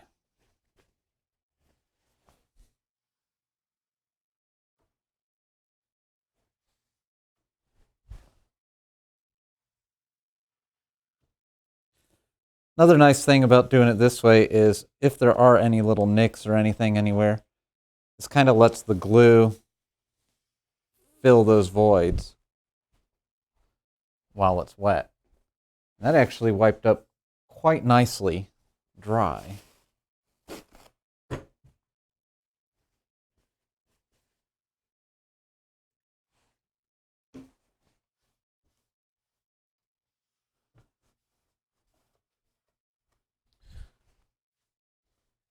And this is MDF in the middle here, so you don't want to get it soaking wet, but a little bit of water doesn't really hurt it so long as you wipe it dry quickly enough. So squeeze these clamps a little bit more, and then I can flip it over and clean the top.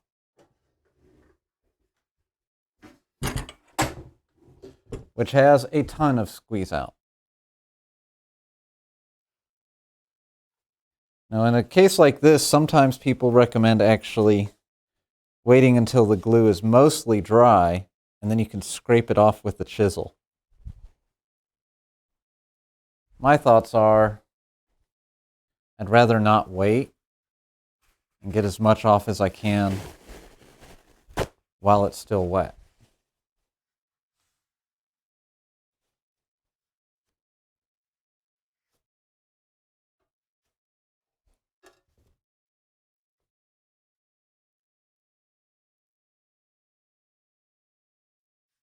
But it's all about different people's ideas on how to do this. And there is glue squeeze out between the clamps and the board, and we'll fix that here in a minute. I'm going to get the exposed area done first, and then what we're going to do is I'm going to grab some more clamps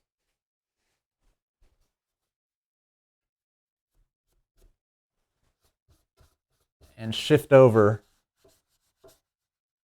Basically put 2 new clamps on and remove the ones that are on it so that I can clean.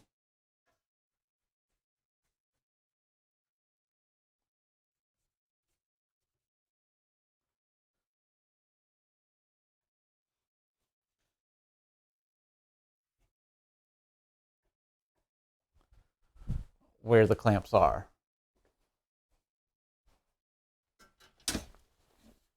Yeah. So we'll loosen this one. And we're just going to clamp it right here in the middle.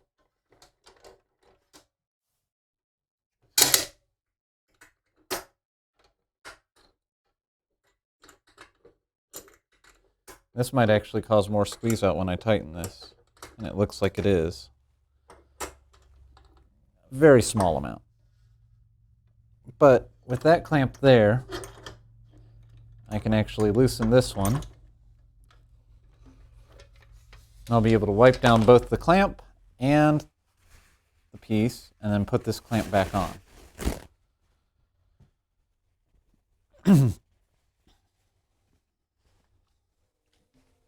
So we'll start with the piece, because that's actually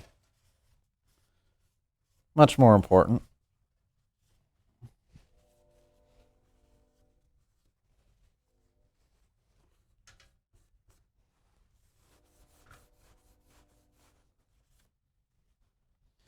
Then some people will actually put like packing tape on the clamps to keep glue from sticking, but with these being aluminum, glue doesn't really stick anyway. And we'll just take this, we'll move it down here.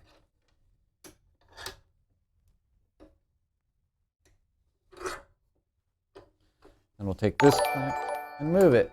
Oh, what we got? What we got?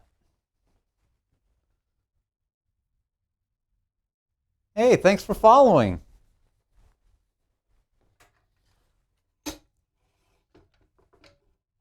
So that actually caused quite a bit of squeeze out here. So I'm going to reclamp this temporarily.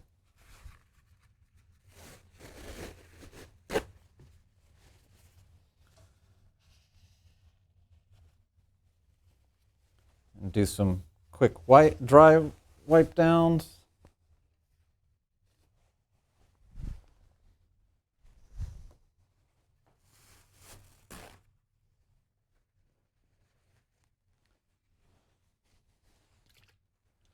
Then a quick wet wipe down.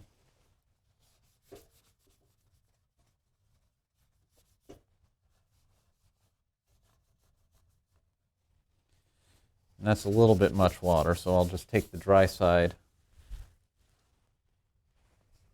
And then I'll loosen this back off. And then we're going to take this middle clamp and, yeah, it even has some squeeze out on it. So we'll wipe down again. And basically I just chase down the squeeze out for just a few minutes. Just to make my life a little bit easier when it comes time to sand and clean up.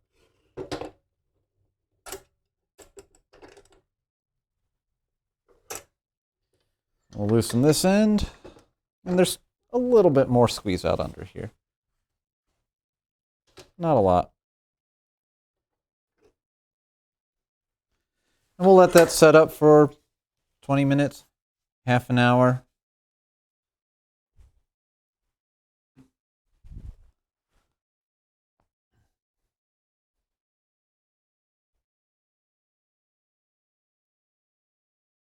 And then what we'll do before we cut this end piece is we will clean up the edges of this a little, because even though we've cut these all fairly precise, they're not 100% perfectly lined up. So we'll just shave 0.5 millimeter, 32nd or 64th of an inch off each end.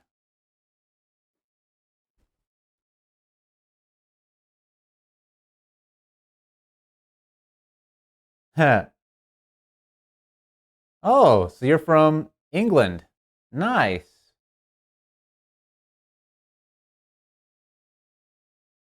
Gorgeous workbenches are nice. This one is actually a router table with just some plywood and melamine on top. It looks a lot fancier than it is. So while we're waiting on that, I'm going to do a little bit of cleanup.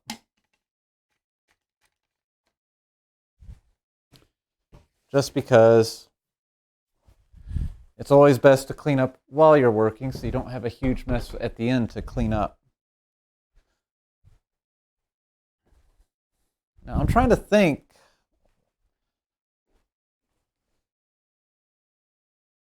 Okay, so Novocaine Gaming. Yeah, 15-20 minutes for the glue to be semi-workable. So Novocaine Gaming, I don't know if you're much of a maker over there, but I believe Paul Sellers has some nice classes over there in England somewhere. And he is like a master craftsman with hand tools.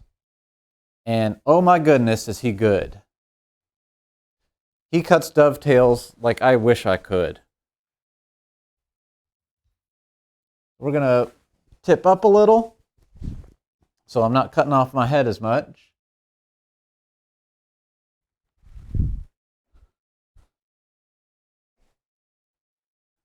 And sorry that I'm not exactly paying close attention to chat. It's over there, away from all the sawdust. So, let's see here. We've got a little bit of time. I've got this that needs to go on here like so. But we're going to keep cleaning a little bit.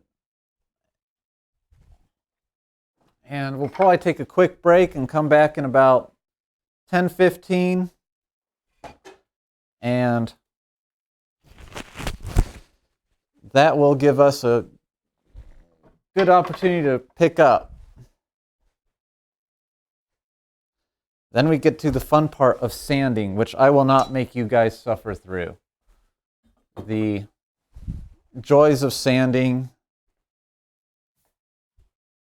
are not something anyone should have to suffer through if they don't have to. But it will be pretty important to at least talk about that. I guess I could talk about that right now, since I do have some people here that are not exactly crafty or woodworky types.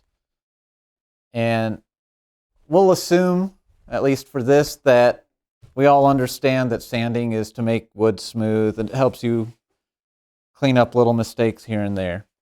And this is a power sander. This is a Bosch brand, but they're all practically the same. Has a little dust catcher on the back, which is useless. And, you know, you put different sanding discs on here. And I like to use these, which are called Abranet, which it's actually like a mesh sandpaper. Most people will use ones that look kind of like this. And these are nice, but I find that these give a much smoother finish. And so what I'll usually do is I might start off with these, say maybe 80 or 120 grit. But then since I usually do a paste wax finish on my pieces, I sand up to about 400 or 600 grit. So I'll usually do like 120, 240, 320. And then I will do 400 and 600 in the Abranet. Now this is a Abranet 120 disc, and it works quite nicely. I find that these, in general, just give a smoother finish. But they are a bit more expensive. So there's a 320 that I'll be able to use on this. There's a 120. There's a couple 600s. Do I have a 400 in here to use? Oh, there's a 180.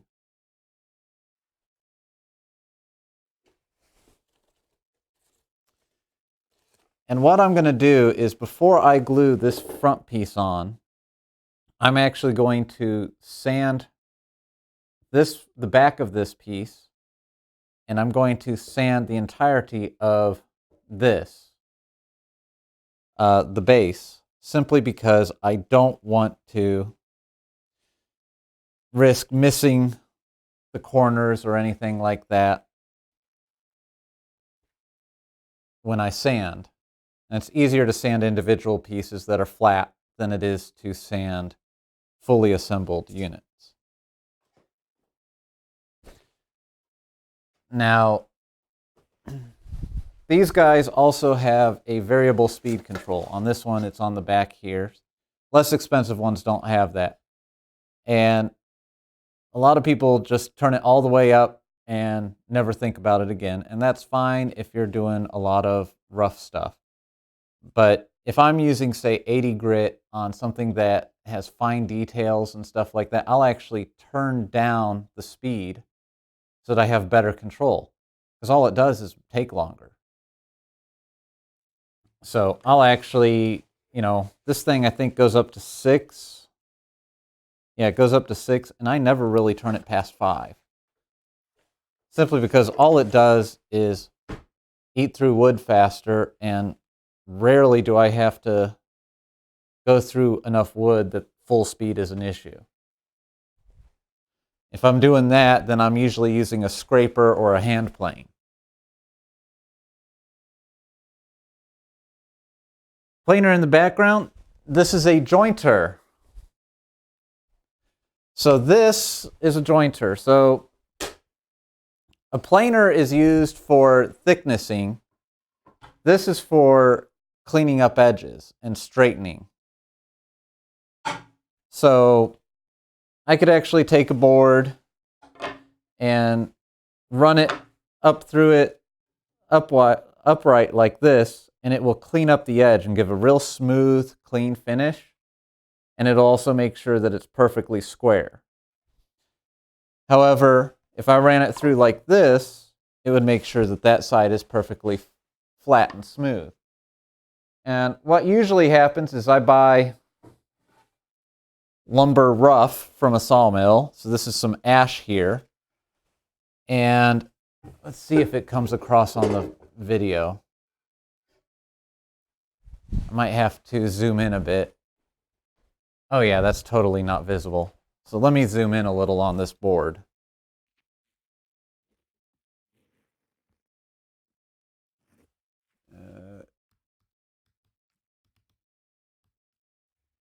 You can see on this board, there are some smooth areas and some rough areas. So this is partially planed and joined. Watsim, I'm making a laptop stand to go on a monitor mount. I'll show you more of that in just a second once I answer Twicker's question. So this board was bought from a local sawmill. It is rough cut, and you can actually see the rough bandsaw marks from the sawmill there. And then up here through this section, it's actually smooth because I've actually ran this through, or ran this across the joiner. And what it lets you do is it basically lets you get one good flat side so that when I can flip it over, I can run this side through the planer and get it thicknessed and flat. Otherwise, if I ran it through the planer without flattening this side, it will actually rock and twist to follow the rock and twist of the board as it goes through the planer.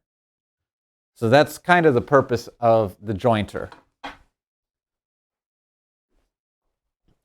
It also lets you do some nice things, such as, let's see here, such as I can set that back fence to a specific angle and have a dedicated joiner set up for that. So if I was turning bowls, or I wanted to have one that was at 45 degrees because I did a lot of mitered legs or something, I can totally do that. So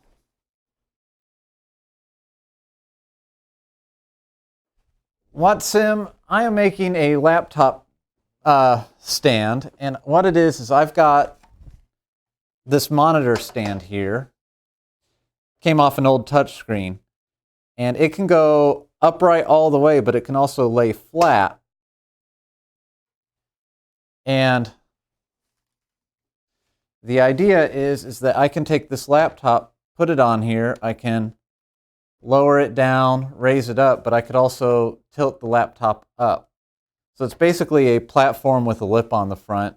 It's MDF and red oak. It's entirely made out of scrap lumber. I'm not buying anything for this project. It's completely free. And that has bought us some time while the glue dries. Let's see what we can do. It should be good enough now to take the clamps off. But I'm looking at the edges of these joints, and they're still wet. So I can't quite work on this yet.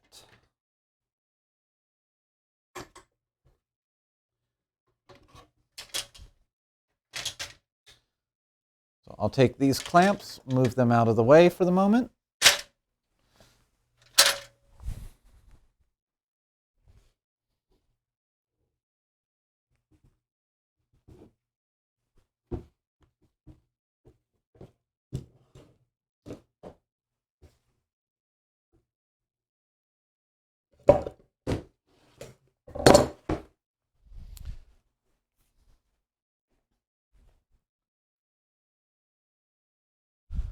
And there we go. But yeah, you can probably see that there's a little discoloration from where the wood is still a little wet from the glue. So I don't quite want to work on this yet. But we can see, hey, it's shaping up quite nicely now. I could even bring the laptop back over and we'll see how it fits.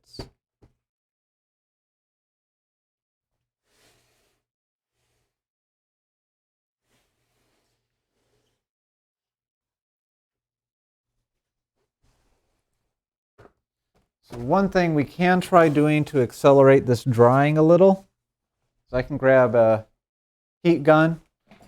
Hair dryer is probably not going to be powerful enough, but a cheap heat gun can probably accelerate it just a little. So we'll grab my lone extension cord in the shop, plug it in,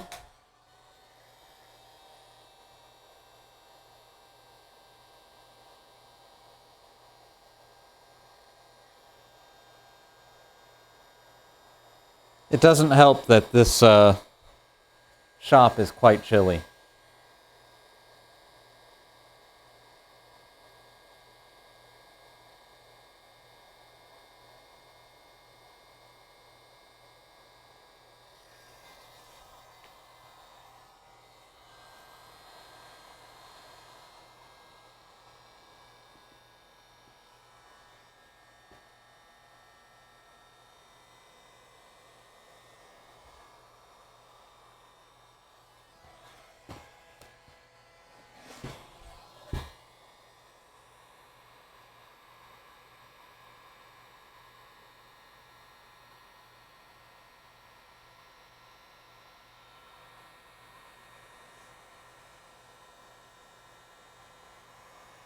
But if we get the surface temperature of the wood up a little, it'll aid with the drying.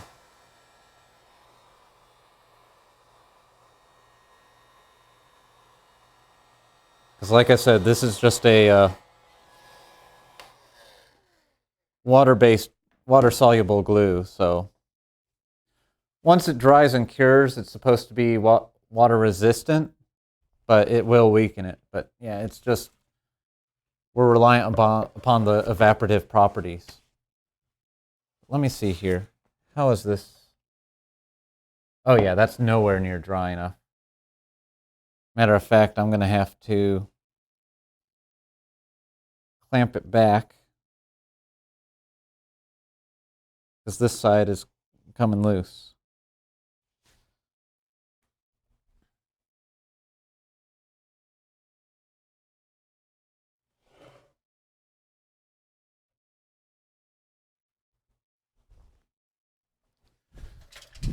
And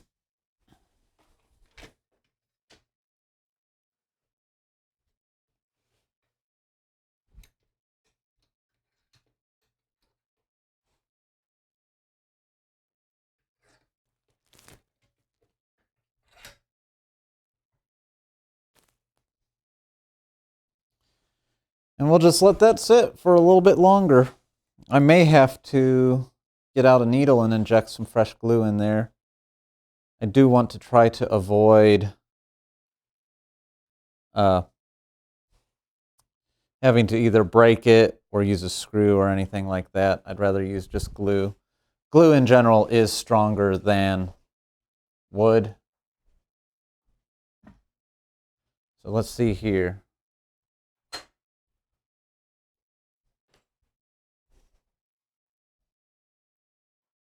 And when I say needle, I should probably just go ahead and do that. You can actually buy these syringes that are useful for injecting glue into things. And trust me, the needles would not be good for anything else.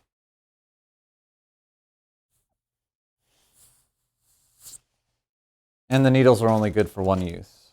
And that one has been used, so we will actually grab a fresh needle.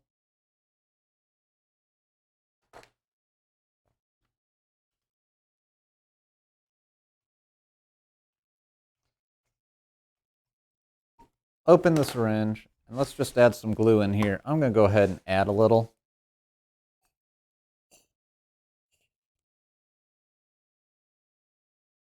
Doesn't hurt to add a little bit of extra glue, because once I reclamp it, it'll just squeeze out. And I don't think I need this tube. I think I could actually use it with just the syringe on the end.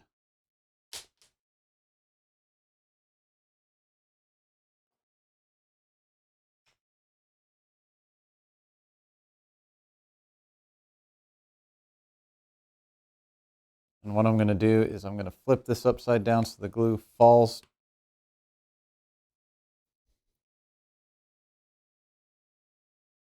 So that when I squeeze this, I don't waste a bunch of glue.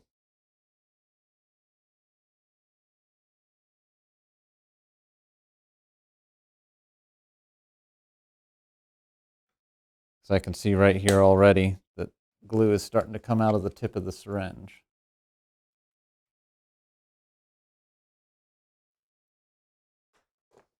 So we'll loosen this clamp.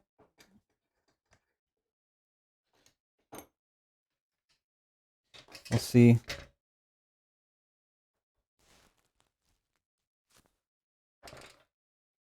Nope, it's actually not needed.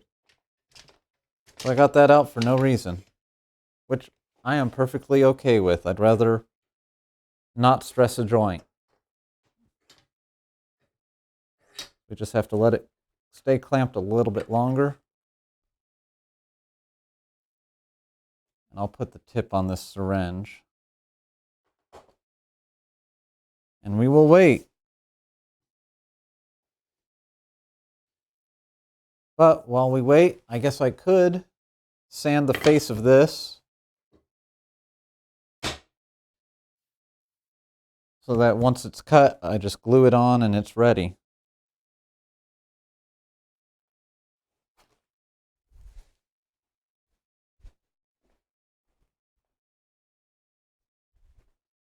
Now sanding makes a lot of dust, so we want to make sure that we are prepared for that. That means lovely face mask.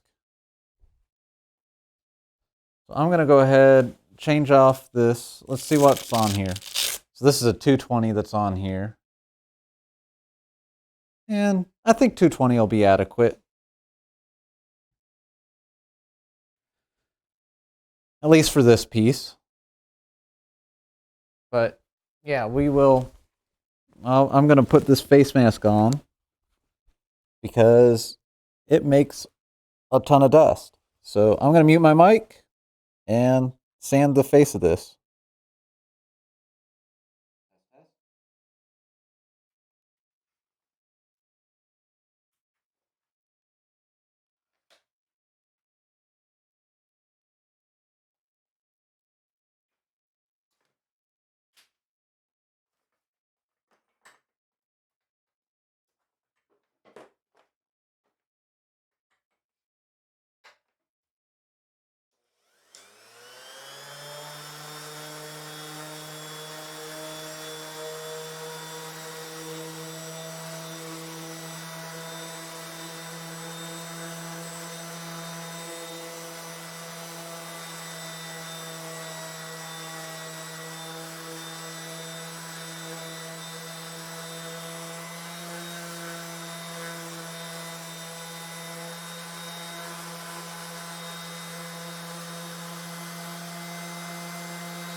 Okay.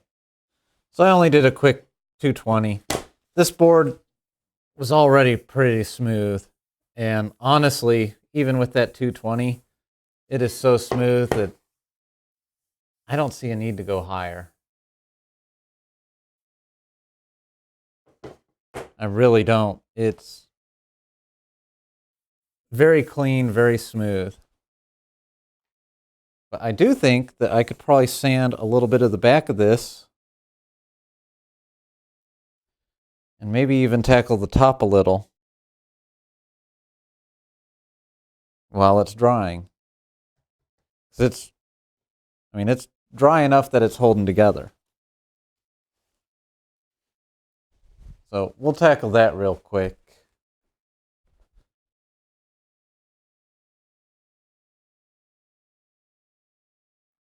What do you mean, Twicker? A minor amount of traction on there.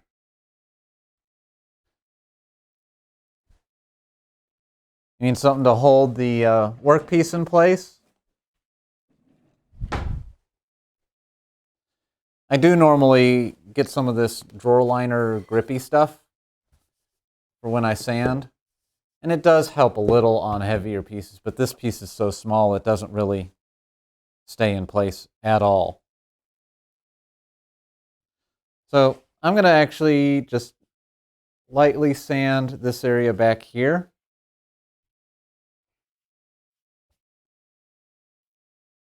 Get it smoothed out a little. Shouldn't take but a minute or two.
Let's see here. What you got to say? Will the laptop be on there by its feet or by a clamp? Hold down. Gravity is all it's going to need. Believe it or not, I actually have some similar holders, and it's going to be just fine. The big thing about it is that it's not going to get bumped around a lot. Now, one thing I'm noticing here is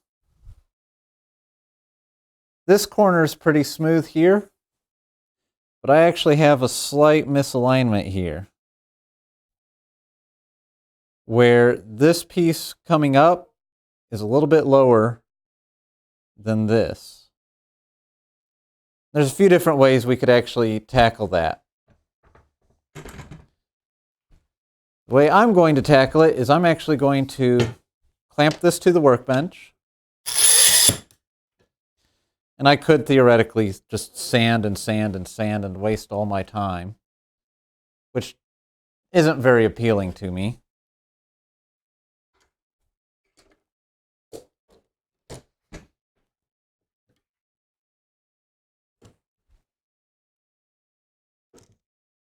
Helps if I actually clamp to a good surface.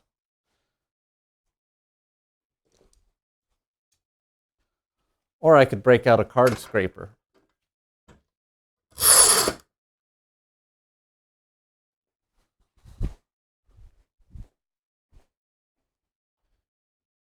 You resemble that comment?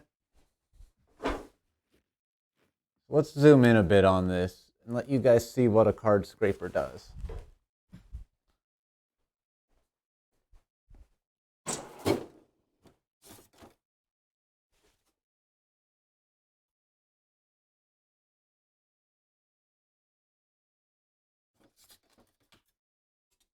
If I can find a sharp card scraper. This one and this one might be good enough, though I probably need to resharpen these.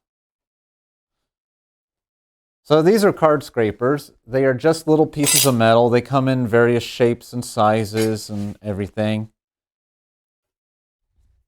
And the idea is that you file it flat and then you burnish it so that you get a slightly upturned sharp edge. And all you got to do is you flex it out a little, like that, and you scrape the wood.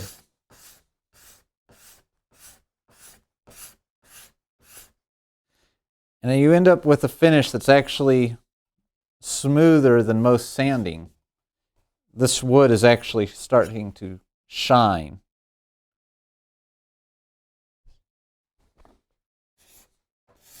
Oh, there we go. This one's sharp.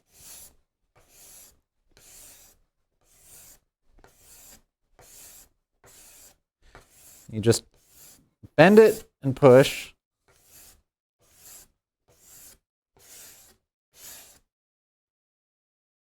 And it will just scrape that wood smooth. I use this for leveling tabletops all the time.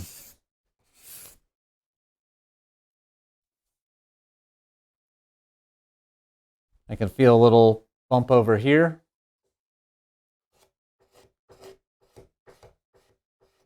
You always want to go kind of at an angle, especially when you have intersecting boards like this. Because if you don't, you're actually going to break the grain quite severely.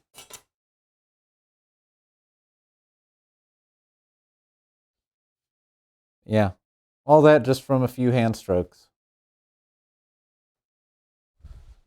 Yeah. And technically, this is probably thick enough that I could use a small hand plane or something to level this out, but I like using my card scrapers. They are actually quite a bit of fun.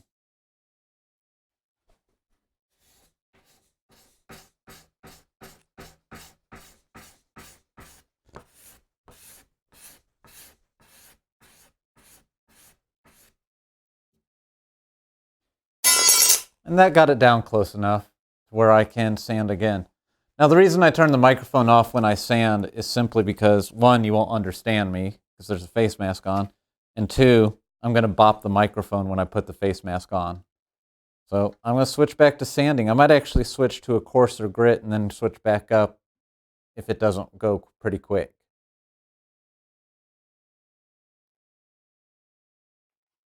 This one.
Yeah, I don't think you can understand me like this.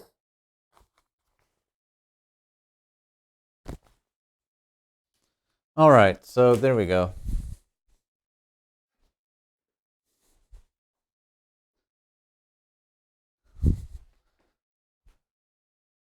So we'll actually unclamp this from the table. And I probably could put a couple brad nails or something into this. I just don't like using nails in my projects. I can go, I'm feeling pretty confident in this where I could probably cut this loose or cut this square and get this glued up.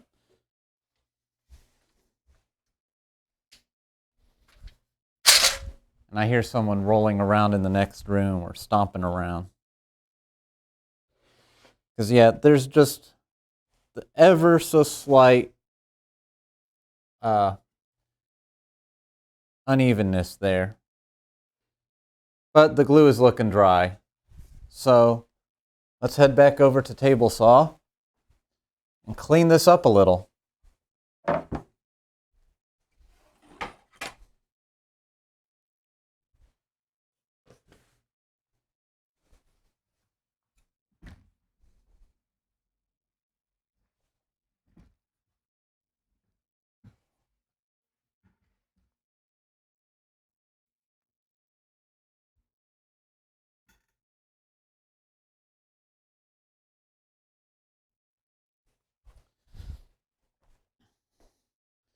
Now this can be a little tricky in general because it's really going to be a challenge to determine what edge to reference off of if you're unlucky.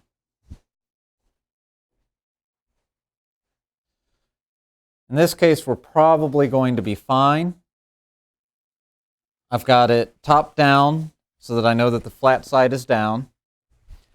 And I also know, with how I glued it up, that this centerpiece is actually just a hair proud of the two ends. So that's going to give me a very clean edge to reference off of.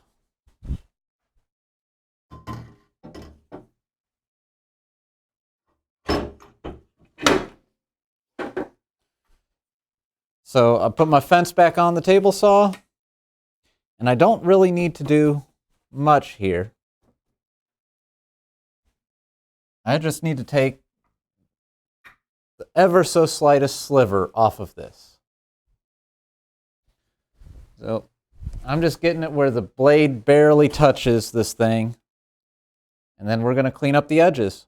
So plug in the table saw, mute the microphone, and here we go.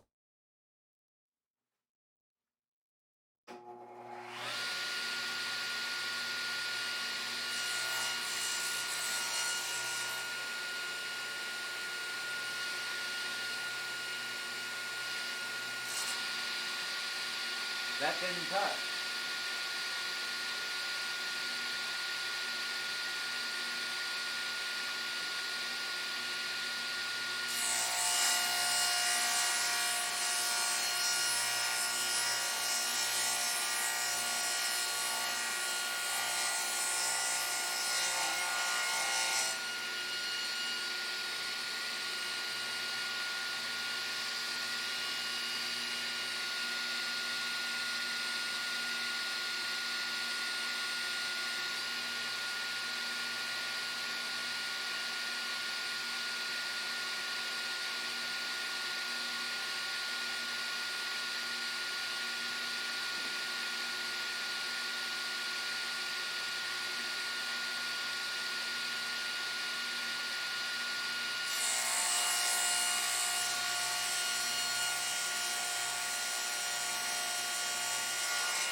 And that's clean. That first pass, it didn't even touch the workpiece.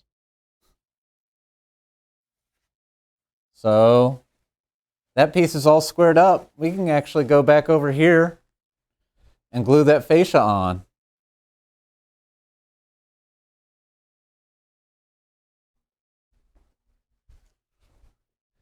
And at that point, well, actually, I'm going to resand this top part, or this base, and then we can glue it together, and we'll be all set.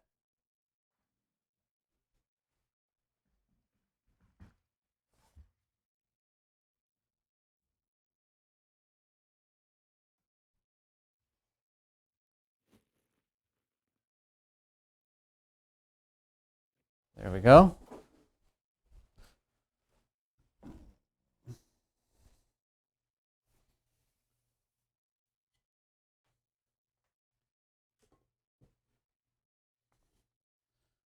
Let's see what we can do here. Will these clamps be long enough? First off, barely. Okay, so 12-inch clamps will work. Oh wait, I've got to cut this piece to length, don't I? Getting ahead of myself. Trying to get this wrapped up. So,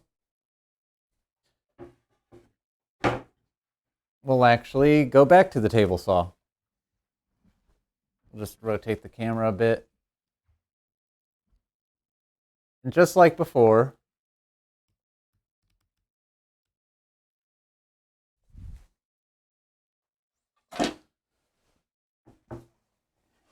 I'm going to use this piece to tell me how long the other piece needs to be.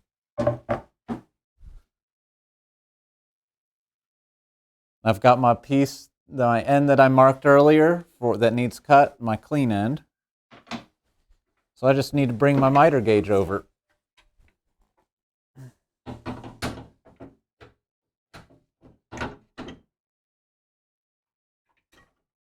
Actually, we'll set this down.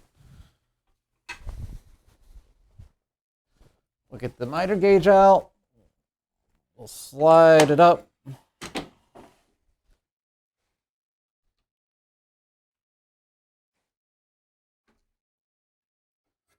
Get it down over here.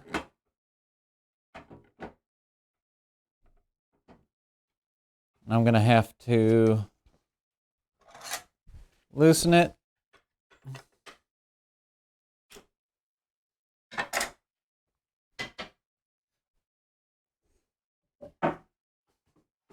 Set my stop. Now it should just be as simple as bringing it up to kiss the blade, bringing this up, and tightening it. Let's see how that works.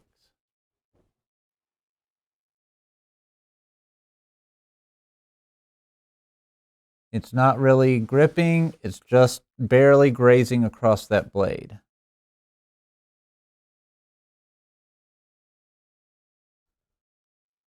Matter of fact, I'm probably going to make it just a hair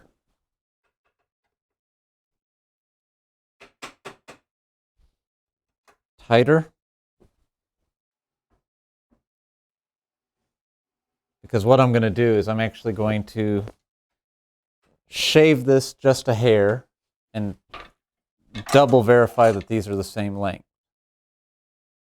So mute my mic and carry that off after I check chat real quick.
So we should be good now to glue.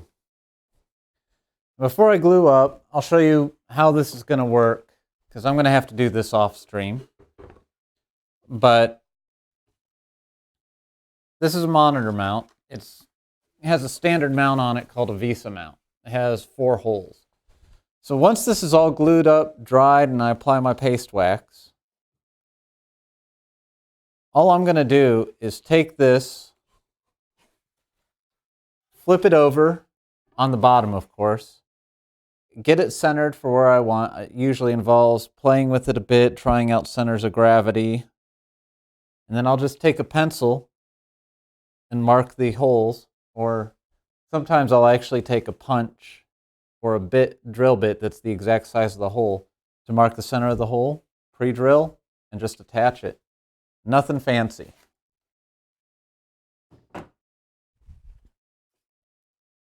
But we've got to glue this together.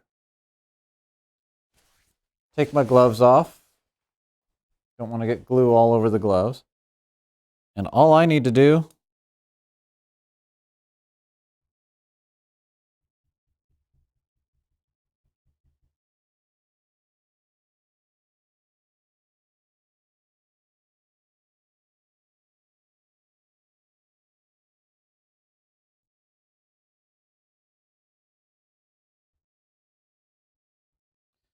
make sure there's adequate glue.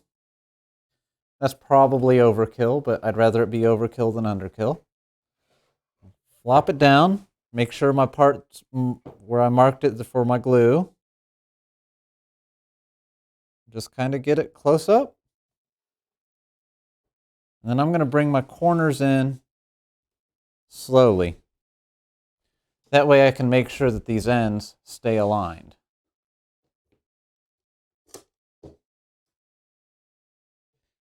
And we're just going to get it kind of snug and kind of snug.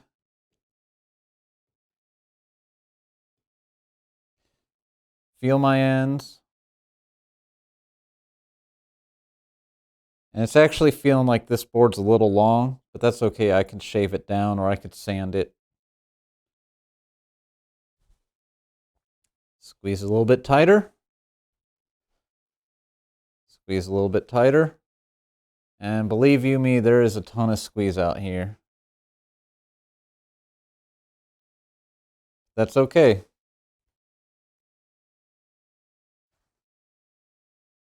So this end is actually perfectly smooth to each other. And that end is maybe a 64th, a few thousandths of an inch off. But that's okay, we can just cut it to size. Then I'm going to grab a little clamp and clamp it in the middle.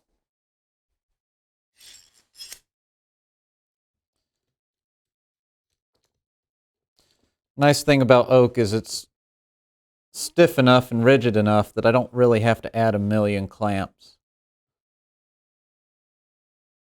And now, time to wipe out the squeeze out. Which unfortunately, well, it's actually solid enough right now. You could actually see all that squeeze out. And all the squeeze out on that line on the table.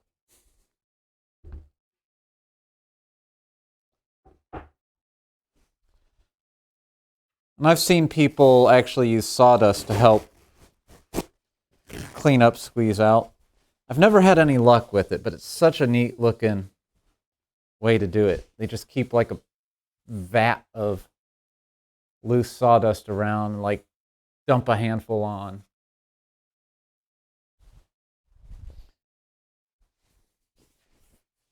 Seems like a neat concept to me, but never worked for me.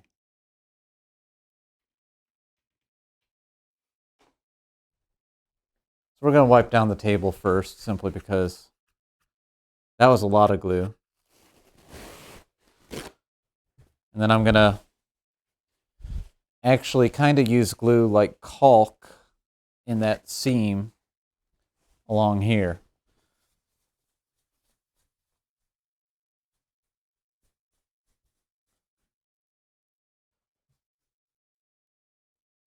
So we'll actually start in the middle and work our way out. Start in the middle and work our way out. Every time we're just taking a little bit more glue off. And start in the middle, work our way out.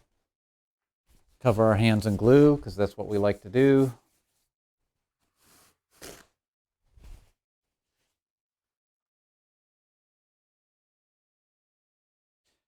And it's just like spreading caulk with your finger.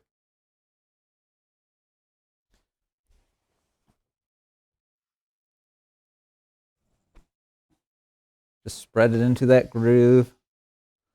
And it fills up any gaps quite nicely. And we'll go and we'll wet one down and make sure that we get it all clean. Now, since we pre-sanded this, the glue isn't going to go too terribly deep into any of the wood pores, thankfully. And when you gently wipe it down with a little bit of water, the glue will actually stand out quite nicely.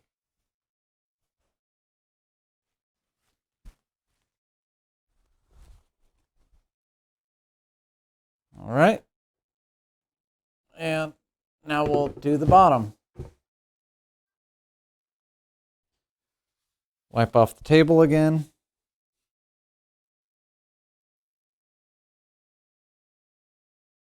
I hear someone inside hooping and hollering over something.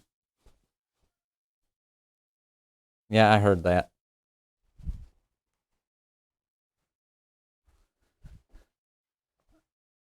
And pull all the squeeze out. It might seem wasteful, but honestly, for what amounts to maybe a penny or two of glue, it's not really worth me fighting and worrying over it. It'd be more wasteful to not have enough and have to re-glue everything.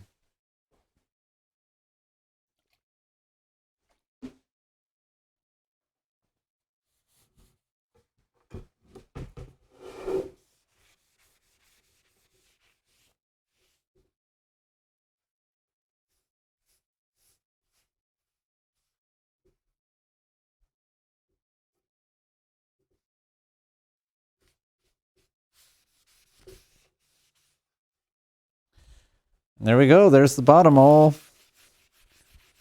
wiped down. So now this is going to sit overnight and dry. Because that's the way I roll.